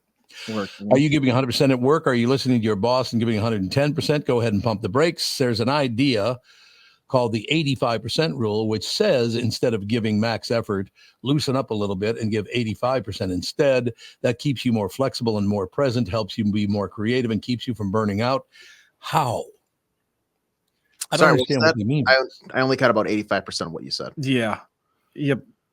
Why are we breaking up so much? No, sorry. He tried to make a joke about he's only listening to 85% of what you were saying because you can't give 100%. Oh, okay, that's bad joke. Bad joke. I'll let you and Brittany get a show. That's what you should do. I'll show myself the door. That's the only show I'm getting. Just get out, would you please? I think if people spent less time worrying about burning themselves out, are people really leaving work feeling so exhausted that they can't finish the rest of their day? Like I've been extremely tired before working manual labor jobs or whatever else. And I still have never been to the point where I'm like, you know what? I just can't do anything else today. I got to go home and immediately, like, you can get through the rest of your day. You're not dragging yourself out of work. Yeah, I don't really understand that. Don't you, when you're at work, want to give 100, 110%? You get, but again, I do understand that in my life worked 3-4 hour work days at my job. So that's probably a lot different. If I had to be on the air for 8.5 hours a day, it probably would be a lot different, I guess. Right. And you guys have to keep in mind, like, a lot of these jobs, it's not like action jobs. Like, okay, we ran over here and we picked up this boat and then we brought it over here. It's like, okay, let's have a meeting about a meeting we're going to have in 2 weeks. Now here's the meeting. Here's the post meeting that we had about the meeting we had, whatever week. So it's like, maybe not running there and going, all right, game on, keep whatever. There's a lot of times people in these corporate jobs, it's about showing up and being there and then finding the passion in your job elsewhere. Yeah. And a lot of jobs nowadays realize, like, hey, employees are going to burn out. So they kind of factor in opportunities for you not have to be going 100% of the time. So, like, and if you just do 85%, that's going to become your new 100%. And now you're going to be like, I'm now burnt out. So I got to go. There you go. So it's always just going to keep degrading and lessening. I'll get down to about 10%. I got to go back just a couple of minutes here, because honest to God, when you said that, the reason I didn't get your joke, because when we were in break, it kept breaking up. Oh, that's why I said, really, are you guys breaking up? That's why I thought you were breaking up, because it did break up during the break. Interesting. So just on my end, though. So I mean, it's not, but that's why I didn't understand your joke, because it's like, oh God, that's happening again. So you're telling me that I am still funny? It was just no, that's not what I meant at all. It's still not funny. Oh, okay. It's still not funny. Thanks, guys. Yeah, but during that whole break, it kept breaking up. That's that when you said, I didn't really understand what you said. I'm like, oh no, it's doing that again. Oh, what the hell? So I'll give you credit for it. Thank you. Please make more of an effort than 85%, though, because it just didn't carry over very well. That's all I'm saying. Yeah. So here's the deal. The rule actually comes from Carl Lewis. Yes, the Olympic sprinter. He generally start his races slower because he was giving 85%. Now, see, you can't come. This is what I love. You should be just like Carl Lewis, one of the greatest athletes of all time. Okay. It's like looking in a mirror. Yes. Carl Lewis started at 85% because he could still win. Right. Running at 85% and then just kicking it into high gear for the last 100 yards. There's where we're at. Like when I worked at Walter, there was a guy, his name was Keela Smith, and he sold about 100 cars a month. He can give 85% and still be outselling the entire rest of the dealership. Like, so if you're that level of an employee, go ahead and give 85%. Yes. Nobody's really going to notice anyway. But if you're like showing up 15 minutes work too late every day, you're not really doing your job. You can't give 85. You better give 100%. I love it. We go from Tom Barnard to Carl Lewis. Yeah, we're the same. No problem. Don't worry about it. Yeah. I used to love watching him run because you could tell when he left the starting gate, it was like, nah, I'll hang out for a while and then I'll just kick their ass at the end, which he always did.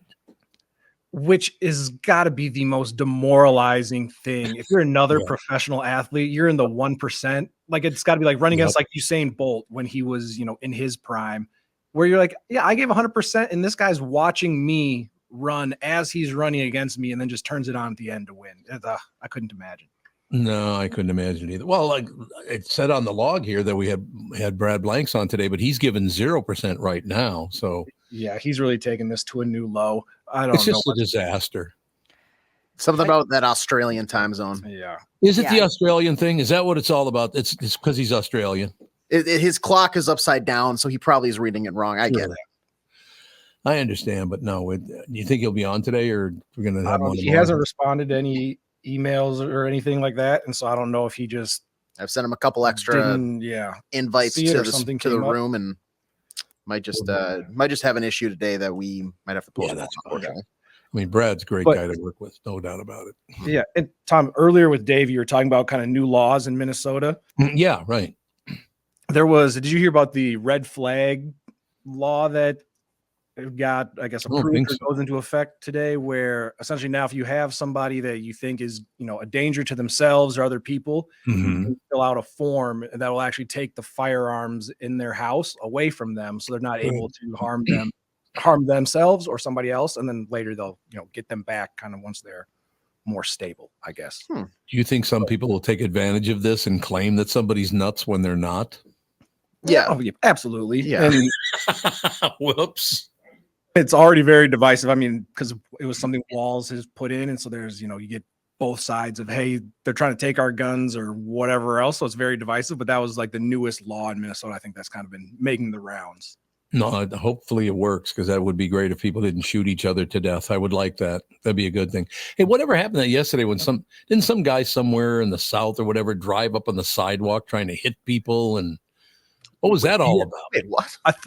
I'm not sure if it was the South. I thought there was some that happened in Rochester, New York, around New Year's Eve, where there was a bunch of people getting out from a concert, I believe, or some New Year's Eve gathering, and he drove up and tried to drive through the crowd, but he ended up hitting a car. That's the one. Yeah.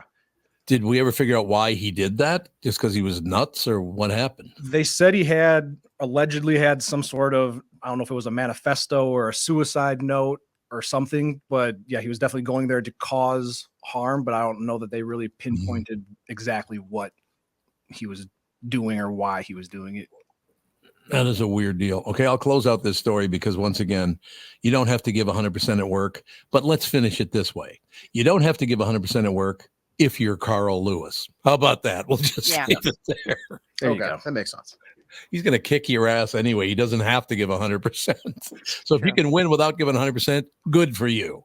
Yeah. I'm happy for you.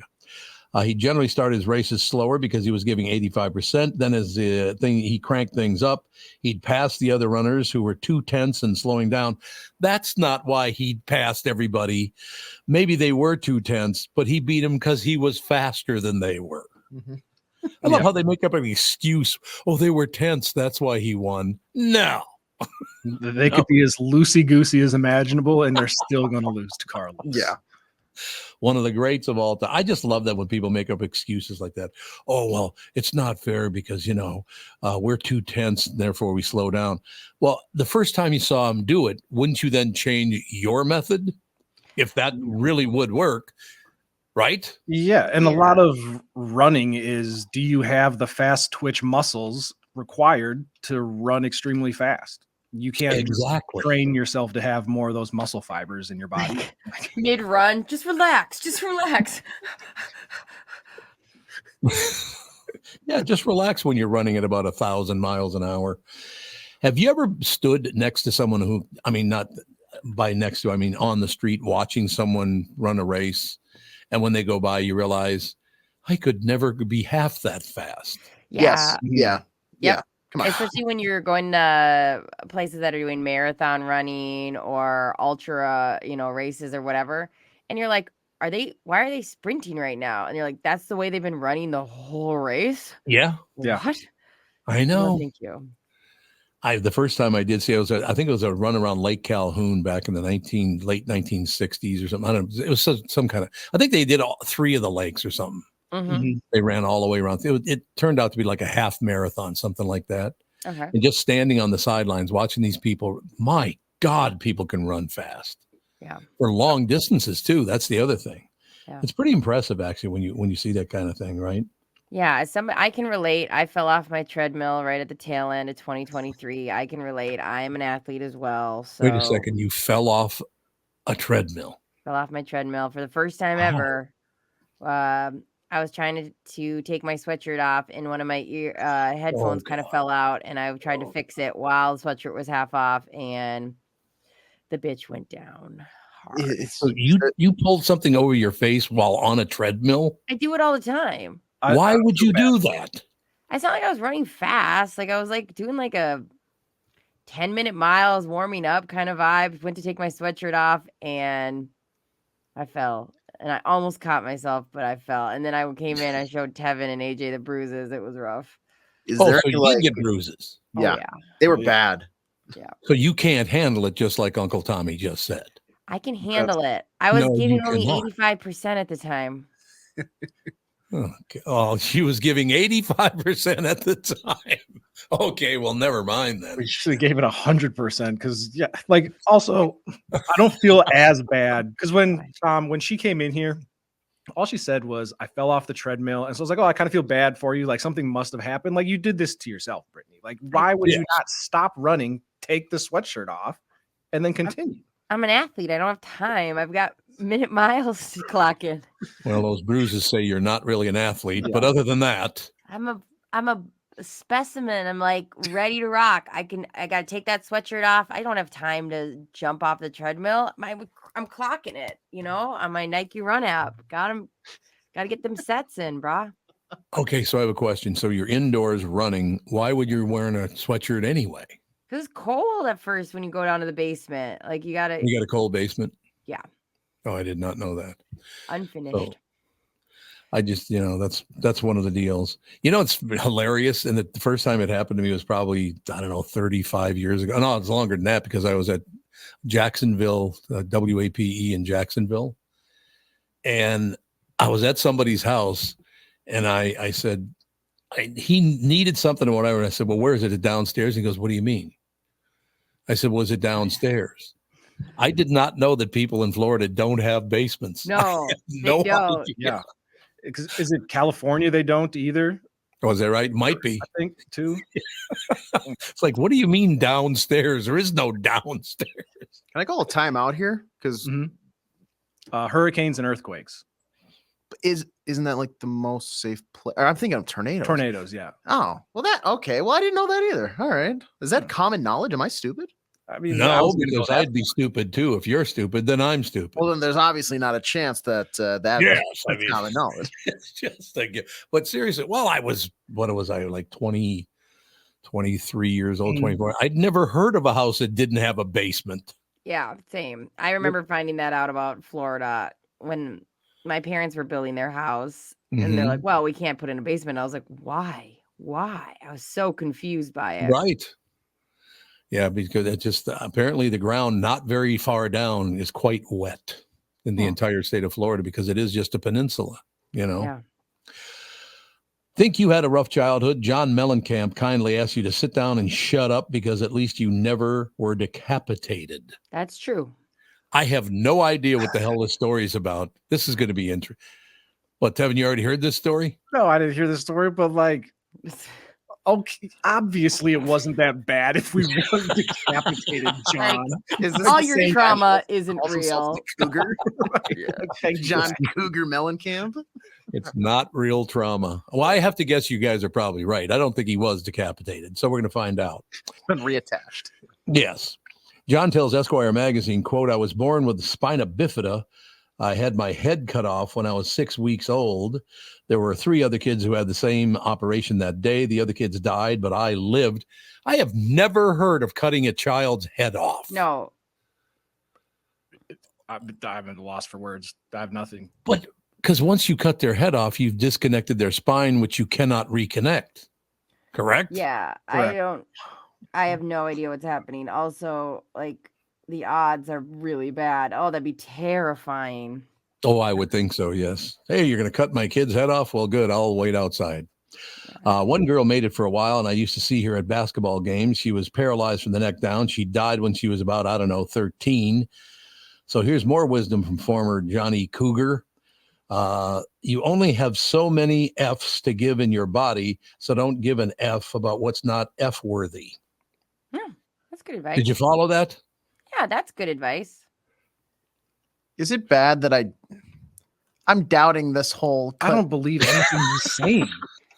Everything that I know up to this point tells me that if a head is removed from a body, that person and being is dead. Right? That's correct. Right. How do you can't just like staple it back on No. and then go on to be a singing pop star sensation, right? Right. And also, like, how is this the first time I've ever heard of Yeah. this? Like, you should lead with that everywhere you go. Yes. Yeah. I would think. And I just realized I was talking earlier that John Mellencamp just walked into Studio A at the Q once. I noted his head was placed squarely on top of his shoulders. It was great. Are you sure? Yeah, like they put it on. Well, he did have his collar up like this, so A maybe little no. crooked. Yeah. It's weird Just a that little. he's wearing a turtleneck, huh? You only have so many F's to give, and I don't know how many grandkids I have, but it's a lot. Okay. Well, What is wrong with this man? Maybe He his was a head- great guy. yeah, maybe his head is removed. What do you mean you don't know how many grandkids you have? What? That is not at all what he's like. Where did this come from? Like, it can't be like full head was No. like this is just a dramatic way to say that he probably had a very traumatic procedure done. Yeah. But like there's no way it was heads over here in this room on ice while we prep the rest of the body for reattachment. I've already got my Halloween costume for 202024. Just Ooh, headless. headless. Cougar Mellencamp. Was John Mellencamp the headless horseman? Like, is that what we're seeing here right now? I did, and then he closes with, I don't know how many grandkids I got. Bullshit. You know exactly how many grandkids you got. It's ridiculous. And also, what does that have to do with your head getting cut off as a child? Well, that's true. What a weird interview that must have been. Well, yeah, because I mean, I've interviewed him a number of times. He's a straight ahead, nicest guy in the world. He didn't say this kind of weird stuff when I was talking to him, I'll tell you. I just don't understand what the hell he means by all this. And so I'm trying to do a quick look, and it says it was when he was 6 weeks old, his head was cut off. So like what? Like I don't. Not possible. It's not possible. It's not. I'm sorry. I mean, if they had to open his neck to readjust a couple things, maybe, but they're not going to cut it off completely. Yeah. So what I can find about infant surgery of spina bifida is a baby born with spina bifida needs to have the exposed part of the spinal cord repaired to prevent further injury and infection. A neurosurgeon places the neural tissues back in the spinal canal and then closes the muscle and the skin. A plastic surgeon may get involved if there's a large area that is difficult to close. But you don't cut his head off to do it. No. They're not like, hey, we need a guillotine to surgery room 3. Yes, exactly. So, yeah, they expose the spine to fix it. That's what they do, is expose it, but they don't cut your head off. Yes. That's, yeah. Okay, No. John. Has John been hitting the sauce a little too much lately? I think so.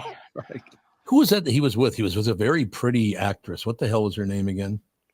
Really nice person. Remember, John Mellencamp was hanging out with, God, who the hell was it? I always liked her. She was a very good actress. Were they married or just like girlfriend? I don't know if they ever got married. They may have gotten married. I don't remember one way or the other, but Kristyn Kerberg? No, that's not it. This is probably about 20 years ago. Meg Ryan is what you're Meg talking Ryan. That's exactly who it was. Whatever happened to her? I don't see her anymore. Yeah, I rarely see her either. I think she actually did a rom-com recently. Oh, she did? Yeah, I remember seeing an ad for it and thinking, oh, that's kind of fun. Do you think that John Mellencamp cut her head off? Is that why she don't see her anymore? He cut her out of his life. Cut her out of his life? That's a possibility. Yeah. I always thought she was a very pretty young woman. Very pleasant. Yeah, it doesn't look like she's. Oh, what happens? What happens later is her newest movie. That. Yeah, she was in that with David Duchovny. That was a big one because it was a rom-com that looked pretty like When Harry Met Sally, the writing one, like the You've Got Mail kind of vibe. Now I got to run something by you guys here, and I'm not trying to be negative, but my God, Catherine and I were just sitting around last night watching some stuff. Watched a couple of Irish shows that were very funny. You do have to bring up the word play though. Yeah. Because you cannot understand what the hell they're saying half the time. You're going to need subtitles for that. You're going to need subtitles. There's no doubt about it. Very, very funny. There was one about these two boys that found these two little tiny baby chicks. Mm-hmm. And then they wanted to raise them up to be full-size chickens and all the rest of it. And mom got sick of it. So she said, you've got to get rid of those chickens. I don't want them around the house. So dad all of a sudden goes over to grab one of the chickens and goes, oh, wait a minute. And he reaches down and he holds up an egg, right? Mm-hmm. And he said, honey, we can't get rid of these chickens. If they're going to give us free eggs, we just can't do this. It was relayed at the end of the story that every morning he'd go in the refrigerator, get an egg and put it in their nest because they were not laying eggs. That's funny. It was great. But we watched a couple of NBC shows, the new NBC shows, Night Court. And there was another one after that with, I can't remember his name now, but I've always liked them. They were two of the worst, most unfunny shows I have ever seen. Oh, what the hell is happening? I did want to tell you something because I wanted to watch it too. I don't have Hulu, but they just started playing Murderers in the Building on network TV. Oh, really? Yeah. I think it's on ABC. It's on Paramount, I think. Yeah, it was on Hulu. And, yep. And now they're moving it. They're going to do it weekly on a network channel. Oh, they are? Okay. Yeah. I watched the first season of that. Do you guys stay with it? I stayed with it. They're on season 4, I believe, right now. I think that's right. Yeah. And it lost some steam. It turned into kind of this musically type show, and it's okay if you have nothing else to watch. But the first 2 seasons, I would say, were really good, and I enjoyed. But after that, it kind of lost a little bit for me.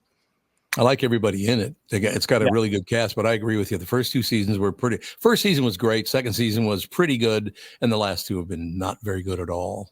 Yeah. But I have noticed in these new sitcoms, these rom-coms or sitcoms or whatever the hell they are, they stay away from anything that might be considered controversial. They just won't go near it anymore, that's going to be a problem with humor because you have to approach things that are untouchable. Otherwise, it's not funny. Right. Yeah. Well, and it's also because that's the reality that we're all living in. Yeah. Nobody lives in this little bubble where everything is safe and nobody is in danger of being offended. So you have to talk about the real world thing if you want to relate to your viewers. Yeah, what's the guy's name? John Cryer. That's his name, isn't it? An actor. Yeah, 2.5 Men, right? Yeah. I think that's right. He's got a new sitcom. Night Court came back. That was on the air, about 15, 20 years ago, something like that. They brought it back. It's not funny in the least. But neither was John Cryer's show because they're just so touchy and so sensitive about what they'll talk about. It's not funny anymore. But of course, if you are funny now, you're going to get attacked by about 90% of the people because 90% of people are not funny in the least. So if you're funny, they really don't like that.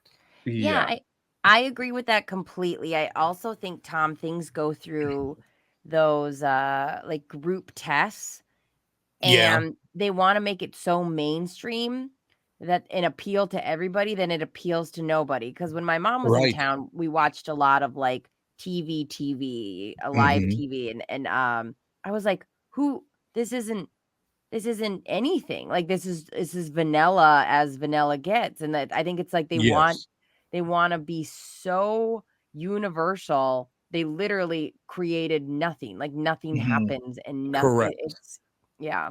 They're scared. Exactly what I'm talking about. they're scared of somebody coming out and like, oh, we need to cancel this or whatever. Like I saw a BuzzFeed interview that they were talking to Jerry Seinfeld, and you're familiar with his comedian Netflix show where it's like comedians in cars, drink coffee, whatever. Right. Yeah. Yep. And so he had like, he gets all types of different comedians on there. And this BuzzFeed interviewer goes, you know, Jerry, I just want to know why you have so many white people on comedians with cars getting coffee.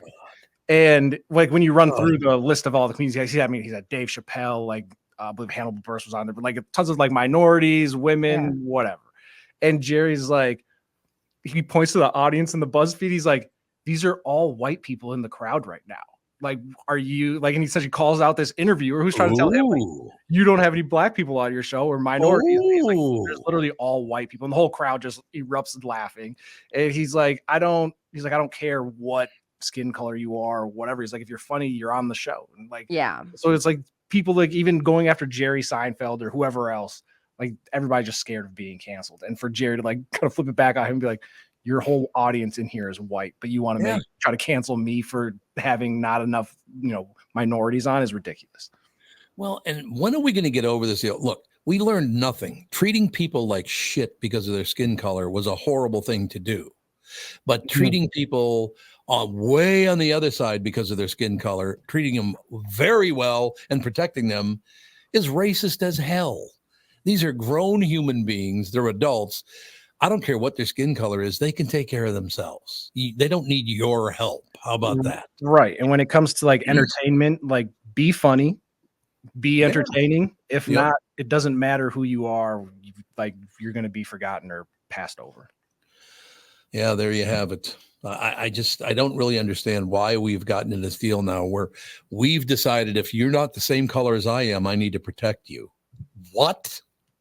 I mean, it just makes no sense to me. Does it to you at all? Oh, no. My favorite is when I worked at the House of Comedy, there was a comedian, Greg Coleman, local comedian, black man. Greg's a good guy. Goes on stage and he's telling like I guess what would be considered a black joke. And this like older white woman comes out and she's like, I want my money back. I am just very offended. I was like, oh, like, you know, what's going on? And she's, you know, well, there's a comedian, he's making terrible, you know, racist jokes on stage right now. And I opened the door and I see Greg Coleman on stage. And I was like, you talking about like the black guy on stage right now? And she's like, yeah, you know, I have a black friend and he would just be very, very offended by what's going on right now. I like opened the door. I was like, you're not getting your money back, but like, you're welcome to leave, I guess. Like, I don't know what to do. You should have been like FaceTime him, see if he hates this. Like, we've had Greg Coleman on a million times. One of the nicest guys you'd ever want to meet. Oh, yeah. And you have to understand something. Greg Coleman's father for years hated me, and he was very vocal about, oh God, yeah, because I used to criticize him. You know, he was a punter. Yeah, what was he doing as a punter on the Vikings that you had to criticize? I don't know. He just, because look, if I'm watching a sport, if it's not good, I'm going to criticize the hell out of it. That's just how it goes. But Greg and I get along really, really well. He's just a great guy, very, very funny guy. So she walked out because she has one black friend and he as a black man doesn't have that many black friends apparently. Doesn't even have one. He should probably get some black friends, I think. What I got from the conversation. See, I just look at myself as so fortunate having grown up where I grew up. Everybody was just everybody. Nobody gave a rat's ass. This whole anti-Jew thing or anti-black thing or anti-white guy thing. It's ridiculous. Spanish kids, all the rest of it. It was wonderful growing up in that mixed environment because I don't have these preset ideas because I didn't grow up near anybody who didn't look exactly like me. I don't have those ideas in my head. I never have. No. So for me to be offended by a black guy telling black jokes would be a little unusual. I got to be honest with you. No, and for you growing up, it was just normal. And you wasn't like, oh, these are the, you know, black kids or Jewish kids. It was just like, that's Timmy. There's Terry. Like it was just your friends. Like you didn't label it as a kid. I had a really good friend when I was a janitor. I was about, I think, 18 years old, something like that. I was a janitor at the grain exchange in downtown Minneapolis. And I got to know all the guys pretty well. And I suppose at the time I was 18 and he was probably around 40, something like that. Mm-hmm. And he and I got to be really good friends, right? So I said, man, we got to go to a Twins game. He goes, Twins game? Man, It's kind of expensive, isn't it? I said, I don't know. Let me take you to a Twins game. You've never been to a Twins game. I want to take you to a Twins game. So we go to the Twins game, and we're sitting there, and he goes, hey, Tommy. And I got to do his accent because it's better when you do his accent. He goes, hey, Tommy, let me ask you a question. I said, yeah, what's that? And he goes, how much you pay for these tickets? I said, $11 a piece. He goes, $11? And they don't even give you any shelter? He wanted a roof over. I thought that was wonderful. That's amazing. He thought $11 was way too expensive, and you don't even have a roof over your head in case it rains. He's got a point. He's got a point. Shelter or non, smoking or shelter or non. That's why I do love it when people go after me, call me all those names like this, that, and the other thing. It's like, you have no idea who the hell I am or where I came from. It's just these stupid ideas that people come up with. I have that great memory as an 18-year-old boy, an older black man saying, $11 and you don't get any shelter? What's that all about? He's not wrong. Right. And it's always fun having like a new experience with somebody that, like, if, you know, Brittany's like, oh, I go play pickleball all the time. And then she brings me and I'm like, pointing out some small thing that she doesn't even think of. Doesn't even think about. Right. Tom's been to a million Twins games. Yeah, it's just outside. And then the first thing he thinks of is, there's no roof? Like, what do you mean there's no roof? He wanted some shelter. That's all I know. We do have to take a break here. We'll be right back in just a couple of minutes from now.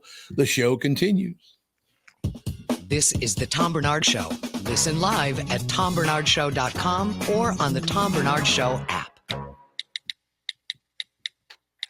Is that text you're sending so important that you missed your turn? Is that text you're sending so important that you ran the red light? Is that text you're sending so important you didn't see the ball coming onto the road or the child that followed? Hi, I'm Mike Bryant from Bradshaw and Bryant. When you take your eyes off the road for even 4 seconds, your vehicle travels 100 yards. That's the entire length of a football field. If you absolutely have to text, you need to pull off the road somewhere safe and do it from there. Texting and driving is against the law and can cause serious injury or even death to you and others. Now that is important. We hope you're never injured in a collision, but if you are, please contact us. Find Bradshaw and Bryant, personal injury attorneys at minnesotapersonalinjury.com. Going farther with Mike Bryant on your side, seeking justice for the injured.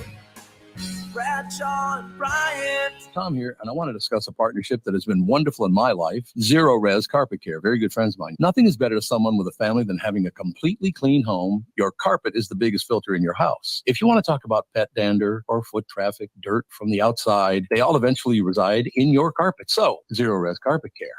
Listen, around the holidays, you need to contact ZeroResMinnesota.com or call 952-ZEROREZ. That's 952-ZERO-RES. They clean your home with their electrolyzed pH-elevated water that doesn't use chemicals or soaps that smell like a janitor's closet like other cleaning services. How about a Tom Barnard deal? Well, here it is. Get 3 rooms, zero resified, starting at $129, and don't forget your air ducts. Mention me, and they'll discount your air vents by $75 too. This is for the entire month, so call them right now, 952-0-RES, backward or forwarded, spells the same, or book online, ZeroResMinnesota.com. If it's available, ask for them to come to your place in the Tom Barnard named service truck. What an honor that was, by the way. Just mention me by name and get the special deal to get your home clean and your heart happy. Zero Res Carpet. Jim Paul of Valley Buick GMC has a mutiny on his hands. His sales crew said they've had it brooming snow off the new Buicks and GMCs, then warm them up, move them to plow, and repark them again. He even overheard them cooking up an alternative plan, a sale. This is crazy. Why don't we just mark them down and sell them? This is getting real old to be out on that lot in this sub-zero weather. That's right. Everyone we sell is one less to broom. I heard we're supposed to get 6 more inches tomorrow. I'm 5'6". How am I supposed to get the snow off the roof of a pickup? I'm Jim Paul, and well, car dealers do have all kinds of crazy sales. This idea probably makes more sense than most. There's plenty of inventory, so okay, the crew has decided. Yeah, now we're talking. So then it's official. The We Don't Want to Broom snow sale is in full force at Valley Buick GMC in Apple Valley and Hastings. Snowy inventory priced real right at valleycardealers.com. Why should your business bank with North American Banking Company? Here's Landon and Gavin Miller of D&B Plating. I've always been impressed with their speed of answers to our questions, and that has allowed us to expand and capitalize on opportunities in the market. North American Banking Company has never made us feel like a number. They've always treated us as a partner. For more information about North American Banking Company, go to nabankco.com or stop by any one of their Twin Cities locations. Member FDIC, equal housing lender. What'd it be like, Freaky Deaky? Andy's here. That's all I know. I am here. Andy is here. It's all true. What it be like, Freaky Deaky? What is that like a? Is it a reference? Is that the like? What's the get down? The mother sucker get down like George That's Clinton? it. Yeah, It's kind of George Clinton kind of deal. Yeah. What'd it be like, Freaky Deaky? Those were the days, ladies and gentlemen. Those were the days, no question. All right. Did you guys make a New Year's resolution? No. Any of you? Yeah, I always have like 45 of them. 45? Yeah. 7? I kind of made, I guess, a New Year's resolution, just trying to do less screen time on the phone, but There you nothing go. too life-changing. Andy? I have never. Okay. Okay, so we got to go through 45 with Brittany. Yeah. Yeah, Is that's that what funny. you're saying? Yeah. We don't need mine. I feel like I'm one of those people that always sets. I like goals. I like new slates. I like Mondays. I like starting over. I like the new year. I like that feeling of like, where can I improve? And mine are pretty basic. Like taking the dogs for a walk every other day that's a hard one because it gets so cold. Going for a run. I have my running shoes ready to go after the show. Okay. Stuff like that. And then enjoying wherever I'm at. That's my big one this year. My mantra is work, WERK. And it's work. And so like wherever I'm at, I'm going to have so much fun and I'm going to work on being 100% present. Why is it WERK? Because it just feels more like fun, not like work. It's like craft work. Kraftwerk. Okay, the top 5 reasons you already broke your New Year's resolution to be happier. Did you break that resolution, Brittany? I have been happier. There you go. Success. For a couple of days, you've been happier. 3 days of success. 3 days of success. Yesterday was a hard one because getting back into work and having a long day, I was like, oh my, I was exhausted. But I was like, no matter where I was at, I even enjoyed all my driving. I told myself, be present. So that's good. Yeah. Okay, the top 5 reasons you already broke your New Year's resolution to be happier. It's only day 3 of 2024, and your resolution to be a brighter version of yourself has already gone down in flames. I'll find out why with today's list of the top 5 reasons you already broke your New Year's resolution to be happier. You bet on Alabama to win it all. Oh, yeah. That wasn't great. If you bet Alabama for the college football playoff, yeah, they lost in overtime, I believe. Uh-oh. Your Bill Clinton and Hillary's about to find out how many times your name is on Jeffrey Epstein's passenger list. Well, it was a lot, wasn't it? I was Hillary Clinton. I was probably not happy in the first place, but That's probably true. Good point. Your other resolution was to give up drinking, and who's happy without booze? This Well, one. I am. I don't give a rat's ass about drinking or not. I was good at it. When I was a drinker, I was good at drinking. Hell yeah, you were. You know what I'm saying? God, you know, it's been like 12 years now. Yeah. It's been 12 years. It was one of those situations where it's like, you should stop drinking. Okay. Whatever. I loved going out with my buddies and drinking, but I love my wife and my family too. So who cares? Right? Yeah, I think that was your version of like, I hate this term rock bottom, but that was your version of this. I can't do this. Like Catherine saying, hey, don't do this. Cause she actually doesn't tell you, you guys don't put a lot of boundaries on each other all the time. And so I think her saying that formally, that's enough for you. Yeah, it was enough for me. You're absolutely right. Yeah, I mean, it was not a big deal at all. Family was very supportive, and I don't really care. And actually, I did have 2 drinks since then by accident because Catherine and I went out to dinner about 7-8 years ago, and I ordered a couple of no alcohol beers. Turned out at the end of the night, they were both alcohol beers. They don't taste any different. Alcohol-free beer tastes exactly the same to me as beer does. well, it's such a low amount of alcohol, you can't taste it. Yeah, that's pretty much true. I dream about situations like that. Like, Oh no! I really? got to relapse without the like guilt of relapsing. So do you think about it once in a while how you'd still like to be wheeling? It's rare. Yeah. It's rare. I'll randomly, because like sometimes they'll have like cute like mom things. Like everyone will be like, "Oh my god, the end of the day, let's all have a drink of wine after we put our kid to bed." But then I think it through, and the reality of it is I can achieve everything, like the relaxation feeling. I can't imagine being hungover with Go-Go right now. Like at this age, she's up, she's going hard by 7:15. She's in full sprint mode. So it's like, if I really think it all through, I don't miss it. But sometimes there's little moments where I'm like, ooh, a martini with a cute dress at a bar. Yes. Well, I guess what you don't miss is the alcohol. What you miss is the lifestyle that allows you to drink alcohol. Yeah, or just even that flash image. Like not even I wouldn't even say lifestyle is even too big, but like even just the quick like picture that you think in your head of like the cuteness around it. Yeah. Well, Kendall Norberg, my good friend. Yeah. Kendall's very happy that I stopped drinking for 12 years because when we'd go out, I was not a big bar going kind of guy. Like I used to go to Mayslack's bar because it was never all that nuts and there. Stan Mayslack didn't put up with anybody's aggressive bullshit, so that was a good thing. I didn't mind going over there, but I was not a big bar goer. And Kendall loved it when I gave up drinking because basically he said, "Do you know how many years I stood next to you and had to talk to somebody because you looked at him and went, 'What the hell are you looking at?'" Oh God. I can relate to Kendall. Like that's not fun when you have a friend that is like an aggressive drinker and you're like, please don't get into a fight because I don't want to have to fight. Oh, Tevin, I can't even imagine like the football crew.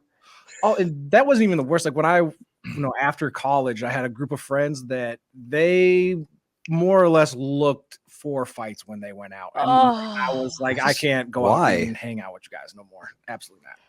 Andy, do you and Melissa drink? Because I know you're like, you and I have talked about it a bunch. And especially when I used to randomly help, like go check on Hobbs if you're out of town, you had like the beer cart thing or whatever. And you're like, I haven't used that thing in like 4 years. So like, I'll routinely go like 5 years without drinking anything at all. I just like, I don't know. It's not like I'm like, okay, I gotta, cut down on drinking. I'll just, I'll drink for a while. And then I'll get sick of it, and then I just won't do it. Right. And I drink because I like the taste of it. Yep.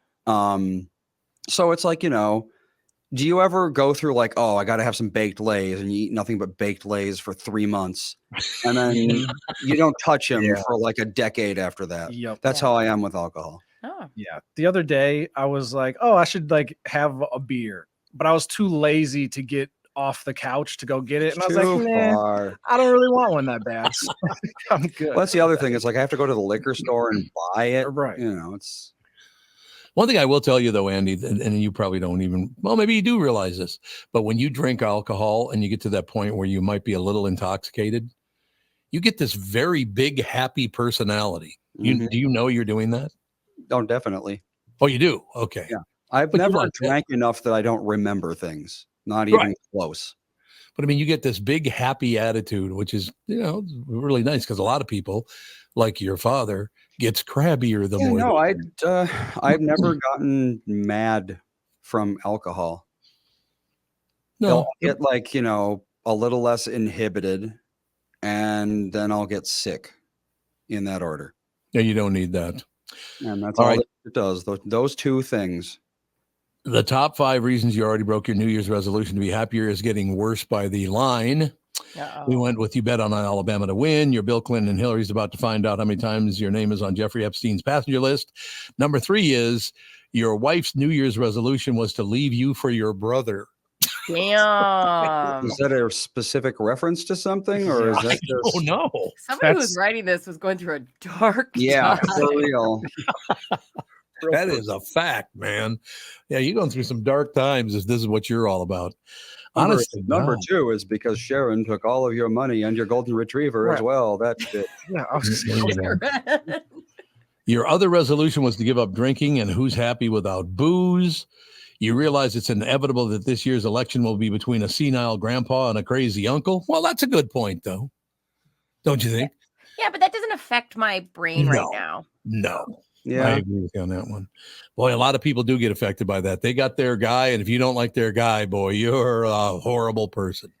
Yeah. I remember in my 20s feeling that way, even though I wasn't very political, but I was like, oh, if this person wins, it'll be the end all. And then it's like, oh, wait. Well, but that's the line you're sold when you're a kid, especially in Totally. college. Yeah. That is what you are told, is that if this person wins, the world is over. We're all dead. Oh, God. Mm-hmm. I mean, can you think back to on presidents and all the rest of it? How long has it been since a president of the United States wasn't a scam artist? Mm-hmm.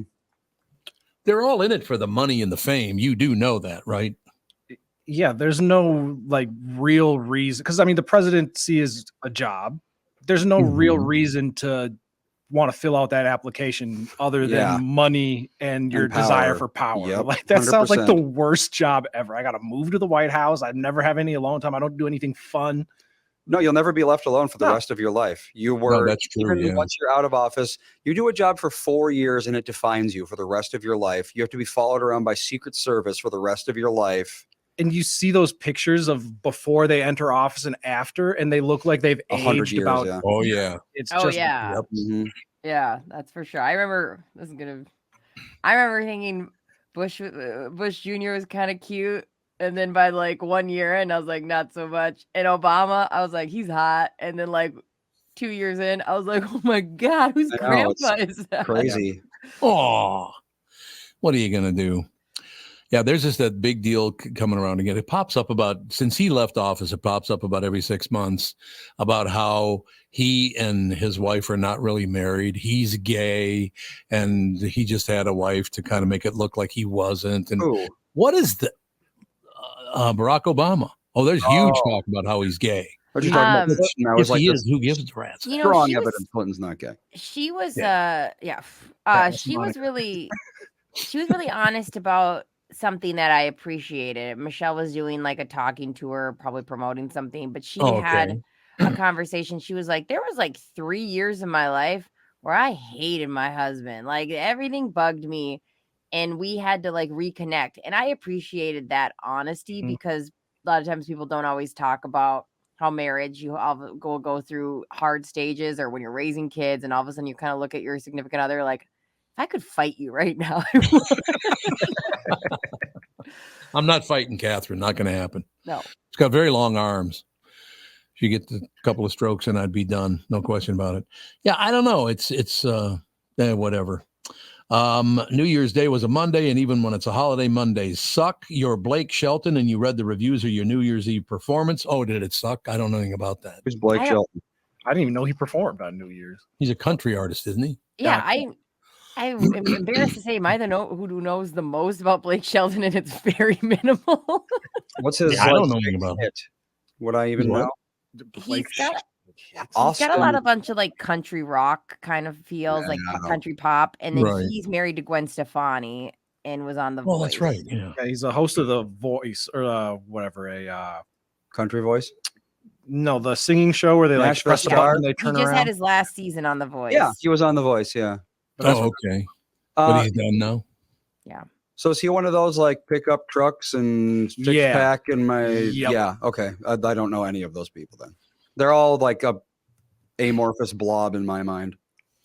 An amorphous blob, ladies and gentlemen, coming on stage right now. Now we're talking. You still have 6 more days until the kids are back in school. And finally, money buys happiness. And you checked your balance. You just checked your balance, your bank balance. What? Money buys happiness, and you just checked your bank balance. I don't get that. You're saying you don't have money to buy happiness with. That was a really stupid list. I got to be honest with you. I thought it'd be a lot better than it was. Yeah. Yeah. Could have been better. Yeah. I don't really understand any of the ideas. Now, what is this thing? And I know we've only got a few minutes here, but what is going on between Jimmy Kimmel and Aaron Rodgers? What the hell is that all about now? Are they in a fight? On some tea? Apparently. spill. Jimmy Kimmel threatens to sue Aaron Rodgers over Epstein comments. Wow. What? Do you know anything about this? I know nothing about this. I will in about 45 seconds. It sounds like Aaron Rodgers made comments that Jimmy Kimmel is somehow connected to Jeffrey Epstein. And he did on the Pat. So are you familiar with Pat McAfee, Paul? Yeah, sure. Yep. Pat McAfee does a show on ESPN, and Aaron Rodgers exclusively goes on there to talk. Oh, okay. And they talk about all types of just random shit. And so that's where he went on there and was like, hey, Jimmy Kimmel is. He said there's a lot of people, including Jimmy Kimmel, that are really hoping the list doesn't come out. Yeah. And so Jimmy Kimmel basically said that you saying that put my family in danger and I'm going to sue you. That's kind of messed up to say that so casually. Yeah. Unless he's got proof. Yeah. Is Aaron Rodgers one of the biggest pricks ever born? Yes. He really is. He's a raging asshole. I've never heard nice things about him ever. Never. You never hear a nice thing about him. So weird. He's such a talented guy. He had it made. So here it is. It's possible that in the very near future, a judge will release a list of people connected with the late Jeffrey Epstein. Well, they did that yesterday, didn't they? Didn't they release that? They actually release it? I think they did, yeah. I'm not sure. I haven't seen it yet. Maybe I should look it up or see who's on it or whatever. But in any case, you can't wait for the list to come out. On the Pat McAfee show, Aaron Rodgers said, quote, popping some sort of bottle, what it does.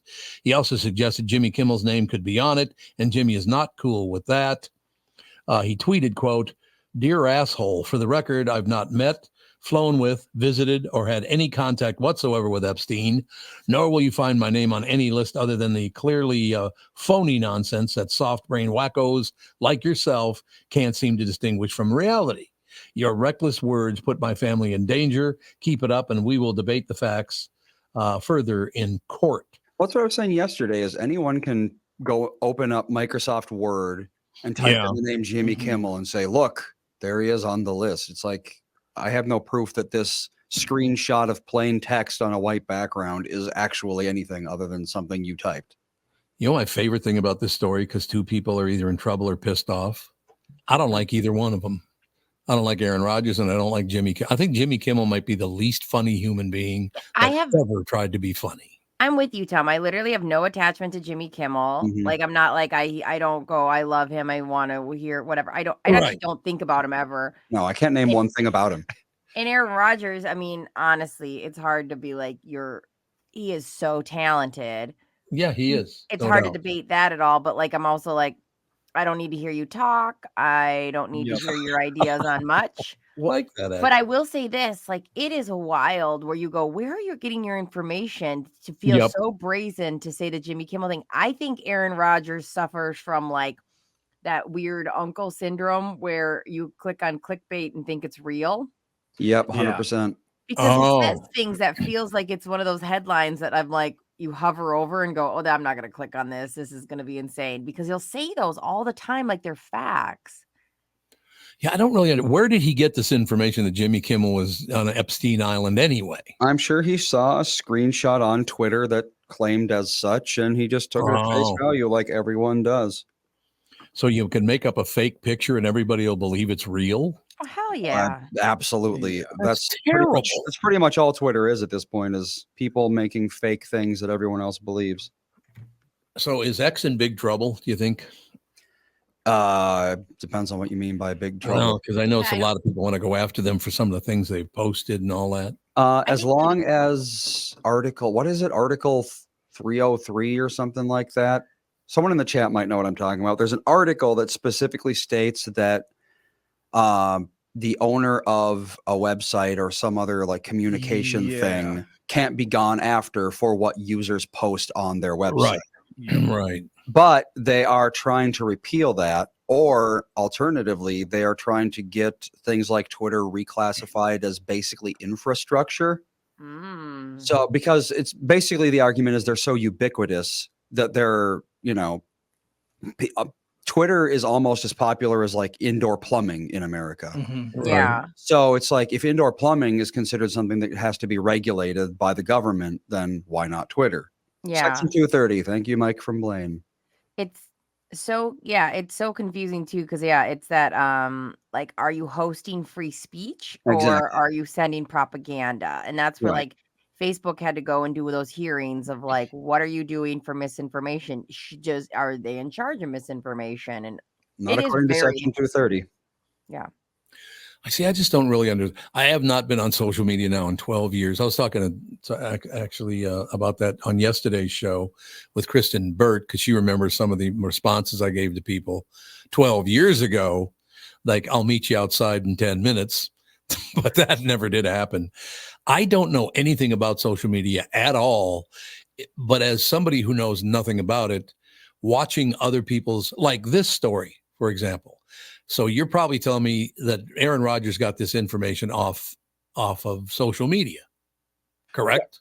Most likely. And then because other people see this story on social media, will not do any fact checking and go, oh my gosh, did you hear that Jimmy Kimmel was on Epstein's plane? Right. Now that's something that he's going to have to deal with probably everywhere he goes. Yep. Do you think the reason I'm either not dead or in prison is because I haven't been on social media in 12 years? I think it helps. Yeah. It's not harmful. Doesn't hurt. Yeah. It does. I could not be on social media. People think they can say and do whatever they want on there. I cannot be around that kind of stuff. I don't think you're missing out. And a lot of times it feels like a chore anyways. Like, or does it? Yeah. Yeah. Like, I try to really limit, like, I'll jump on, and if it's something for, our podcast, I'll try to share it here and there, but it's like, it doesn't always feel like fun and interactive. It feels like a little bit of a chore now. Yeah, which is, I'm sure some people go on social media and just have fun. They get on and off and they keep it to the fun stuff. They don't get involved in the serious stuff. That I could see using social media. I can't. Yeah. But for other people, I think it'd be a great thing. I literally just had, Andy, I remember you scrubbed about how many years worth of social media posts that I had. Yeah, I went back and got rid of them all. We did indeed. We wiped it. We basically, what we did was we converted your personal account into the Tom Barnard Show account. Yes. So we wiped everything that existed, renamed it, and we were like, there you go, fresh new branding. Well, I used to post things like, keep talking to me like that, and you'll be the next John Mellencamp that got his head cut off. What do you think of that action? It's not too late to Mellencamp you. Fun little timeline. I would work overnights, and sometimes all of a sudden Tom's little tweets or messages would show up, and it was, as somebody who was in their 20s and kind of loved the honesty, it was pretty entertaining when Tom would be like, oh yeah, why don't you say that to my face? All of a sudden I was like, I'm gonna sit back and watch this unfold. People think you're afraid of them if you're on social media. I'll just threaten you because you'll be afraid. I'm not afraid of anybody. Maybe it's a mental illness, but you're chasing ghosts. So it's like, right. You're never going to be satisfied. It's not like someone's going to be like, okay, I will meet you in Golden Valley. Like, you're chasing ghosts, people that are not going to show up. It's never going to be a satisfying ending. There's always going to be another word said, like, yeah, but your mom, Yeah. your mom, but your mom. And Like, this is definitely, it's not unique to social media. Because I've been on the internet since long before social media existed. Yeah. Right. And I remember I was like, 12 years old going to forums, and people would constantly be doing the same thing, trying to pick fights about the dumbest stuff. Oh, really?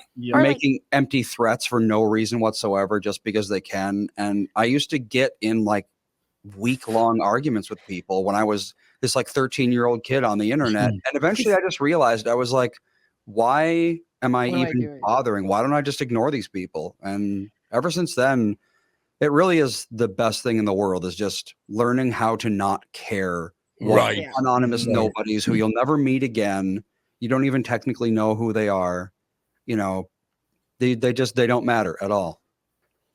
I like it. That's how it should work. Matter of fact, why don't we just ignore Kristyn Burt when she's on in a couple of minutes? What do you think? Perfect. Oh, that'd be a great joke. Just not respond to anything. She can hear us, but I don't care. Would have been a great joke. We're going to ignore you today, sister. That's all there is. Yes, Kristyn Burt is up next. We'll be right back. This is the Tom Bernard Show. You need to know a guy for your auto repairs, legal issues, banking, and more. The same goes for investment advice. You need a guy to help you be successful, someone you can trust who gets results. Well, I got a guy for you, Josh Arnold. Josh gives you straight talk, not sugar-coated advice about your financial situation. Josh has seen it all when it comes to economic and market conditions, and Josh can make sure that your retirement objectives match your investments. Do yourself a favor and call Josh now for a no-obligation 48-minute evaluation. You've got nothing to lose, and you'll get a different point of view for your investments. Call Josh at 952-925-5608. That is 952-925-5608. You'll be glad that you did. And tell him his guy, Tom, sent you. Investment services offered by Josh Arnold Investment Consultant, LLC, a security investment advisor. Past performance is no guarantee of future results. All investments involve risk. All comments and opinions are Josh Arnold's and do not constitute investment advice. Tom Bernard is a paid endorser. You have all helped support MyPillow and their employees in these tough economic times. Mike Lindell knows this and continues to give back to listeners with great deals on his most popular products. Right now, you can save 50% on Queen and King pillows and the original My Slippers, and the MyPillow 6-pack bath towel sets are back in stock. The proprietary technology makes them extremely absorbent, yet still provides that soft feel you look for in a towel. Set comes with 2 bath towels, 2 hand towels, and 2 washcloths. Regular price is $79.98, and for a limited time, you can get this 6-pack towel set for only $39.99 with promo code TOM. That's a 50% savings. So go to MyPillow.com, use promo code TOM to save 50% on the MyPillow 6-pack towel sets. That is just $39.99 for a set. This deal will not last long. Enter promo code TOM for this special and many more. Is that text you're sending so important that you missed your turn? Is that text you're sending so important that you ran the red light? Is that text you're sending so important you didn't see the ball coming onto the road or the child that followed? Hi, I'm Mike Bryant from Bradshaw and Bryant. When you take your eyes off the road for even 4 seconds, your vehicle travels 100 yards. That's the entire length of a football field. If you absolutely have to text, you need to pull off the road somewhere safe and do it from there. Texting and driving is against the law and can cause serious injury or even death to you and others. Now that is important. We hope you're never injured in a collision, but if you are, please contact us. Find Bradshaw and Bryant, personal injury attorneys at minnesotapersonalinjury.com. Going farther with Mike Bryant on your side. Seeking justice for the injured. Bradshaw and Bryant. We are back, ladies and gentlemen. Kristyn's frozen solid. Did you notice that? I think she's ignoring us because we were yes. Reverse psychology. Turnabout is fair play. Ladies and gentlemen, Kristyn Bird Entertainment News brought to you by North American Banking Company. Go to nabankco.com to learn more. Member FDIC, equal housing lender. Kristyn Bird Entertainment News brought to you by North American Banking Company. So what's the latest? I just want to add to your social media conversation. I don't know if this was mentioned because I didn't hear the first part of the segment, but Wall Street Journal wrote a really good article about social media and how usage is going downhill. People are finding that they're not posting, remember, people used to post sometimes multiple times a day on their Instagram account, sharing everything from their meal to like their kids and everything else. And there's a movement to even keep kids off of the internet. But if anyone wants to read it, it is so good. It's entitled, We Aren't Posting on Social Media as Much Anymore. Will we ever? And you can find it on Wall Street Journal, but it's also syndicated on MSN.com. So, yeah, like I said, I haven't been on, well, you and I talked about that yesterday. I haven't been on social media in 12 years. I don't miss it at all. I suppose there's some friends I'd like to stay in touch with that I don't on social media because I literally am not the kind of person that can go on social media because I cannot just sit and listen to these guys act like tough guys. It's like, okay, yeah. You know what? I've met a lot of tough guys. You're not a tough guy. Settle down. Well, it was interesting. The article brought up that privacy was one of the biggest issues that a lot of people had. And that's why you'll notice like Instagram and other services are now doing like close friends, friends only, that type of situation. So you can keep some of your posts, to a select group. But I think if anyone follows TikTok, like there are a lot of parents who have basically sold out their kids to make a lot of money off of them and follow their antics around all day long. But nobody's really thinking about the mental health aspects of putting your child on camera and basically forcing them to perform all of the time. And a lot of parents are starting to realize this isn't really a great idea. It's not a great parenting idea either. So they're starting to remove their kids from social media until they're able to consent for their photo or video image to be placed for the whole world to see. That probably would make a lot of sense. Why is it that when people are sitting at home hiding that they like to go after other people? I mean, you're not putting yourself in any danger because you use a fake name and you're sitting, probably on the toilet with your laptop. What is the attraction of that? I don't understand being a tough guy on a computer.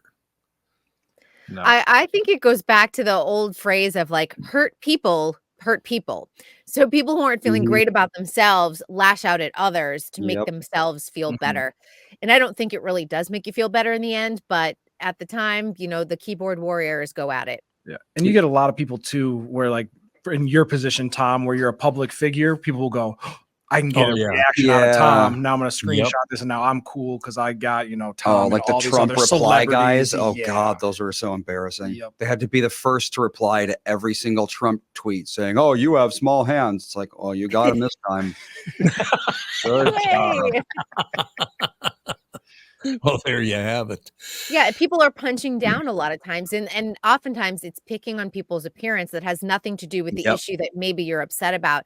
It's even, Donald Trump gets picked on about his weight kind of, a lot of times when people don't agree with him or don't like him. And I'm like, that's punching down. That's actually not fair because that has nothing to do with his political policies that you may or may not agree with. Right. And I first of all, don't understand picking on someone you're never going to meet face to face anyway. Why would you want to pick on them? I don't get it. It's easy to, because it's, it's anonymous, it's a keyboard. There's very few consequences unless you escalate it to, like, say, death threats or something like that. Yeah, if you start threatening to kill someone, I could see how they wouldn't want that on social media. I think one of the most helpful things for me, I talked about how when I was a teenager, I used to fall into that kind of behavior all the time. The most helpful behavior for me was watching other people do it. Like, get in internet fights. And you can't just look at the funniest snapshot of like, oh, you hear what that guy said to that guy.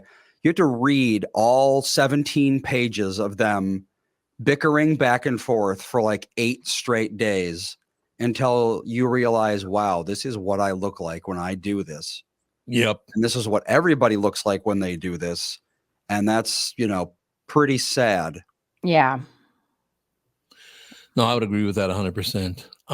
So good. We'll just avoid it. And I've avoided it for 12 years. I can avoid it for the rest of my life. Not a problem. Yeah. And a lot of others are starting to avoid it, which is not good news for anyone who owns a social media platform. Well, I think social media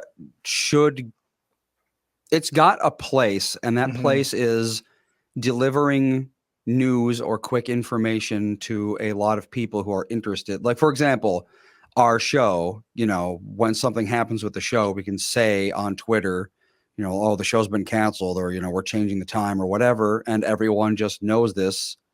It's a great alternative to something like an email blast, which has been out of date for 15 years. Right. But I can't think of any better way to do that sort of thing. Yeah. When you're on there and, you're connecting with, like Kristyn, you'll post, oh, I was at, Dancing with the Stars. Okay. That's cool to see like something interesting she's doing, but to, like it and move on type of situation. But yeah, when people get into the, spreading, misinformation or hate, and now it's really a big marketing. Everybody's trying to sell you something. It feels like every time you open up Instagram. Yeah. It's like, it just gets out of hand. It's like, everybody just put your phones down and be present in the moment. Yeah. It's like I'm following someone and it's like, if I want to know where this person is going to be touring, that's, they can tell me that. The problem is when they're like, this is where I'll be touring. And by the way, you should vote for this person because otherwise I hate you. We have a listener who wrote in, and they're so correct.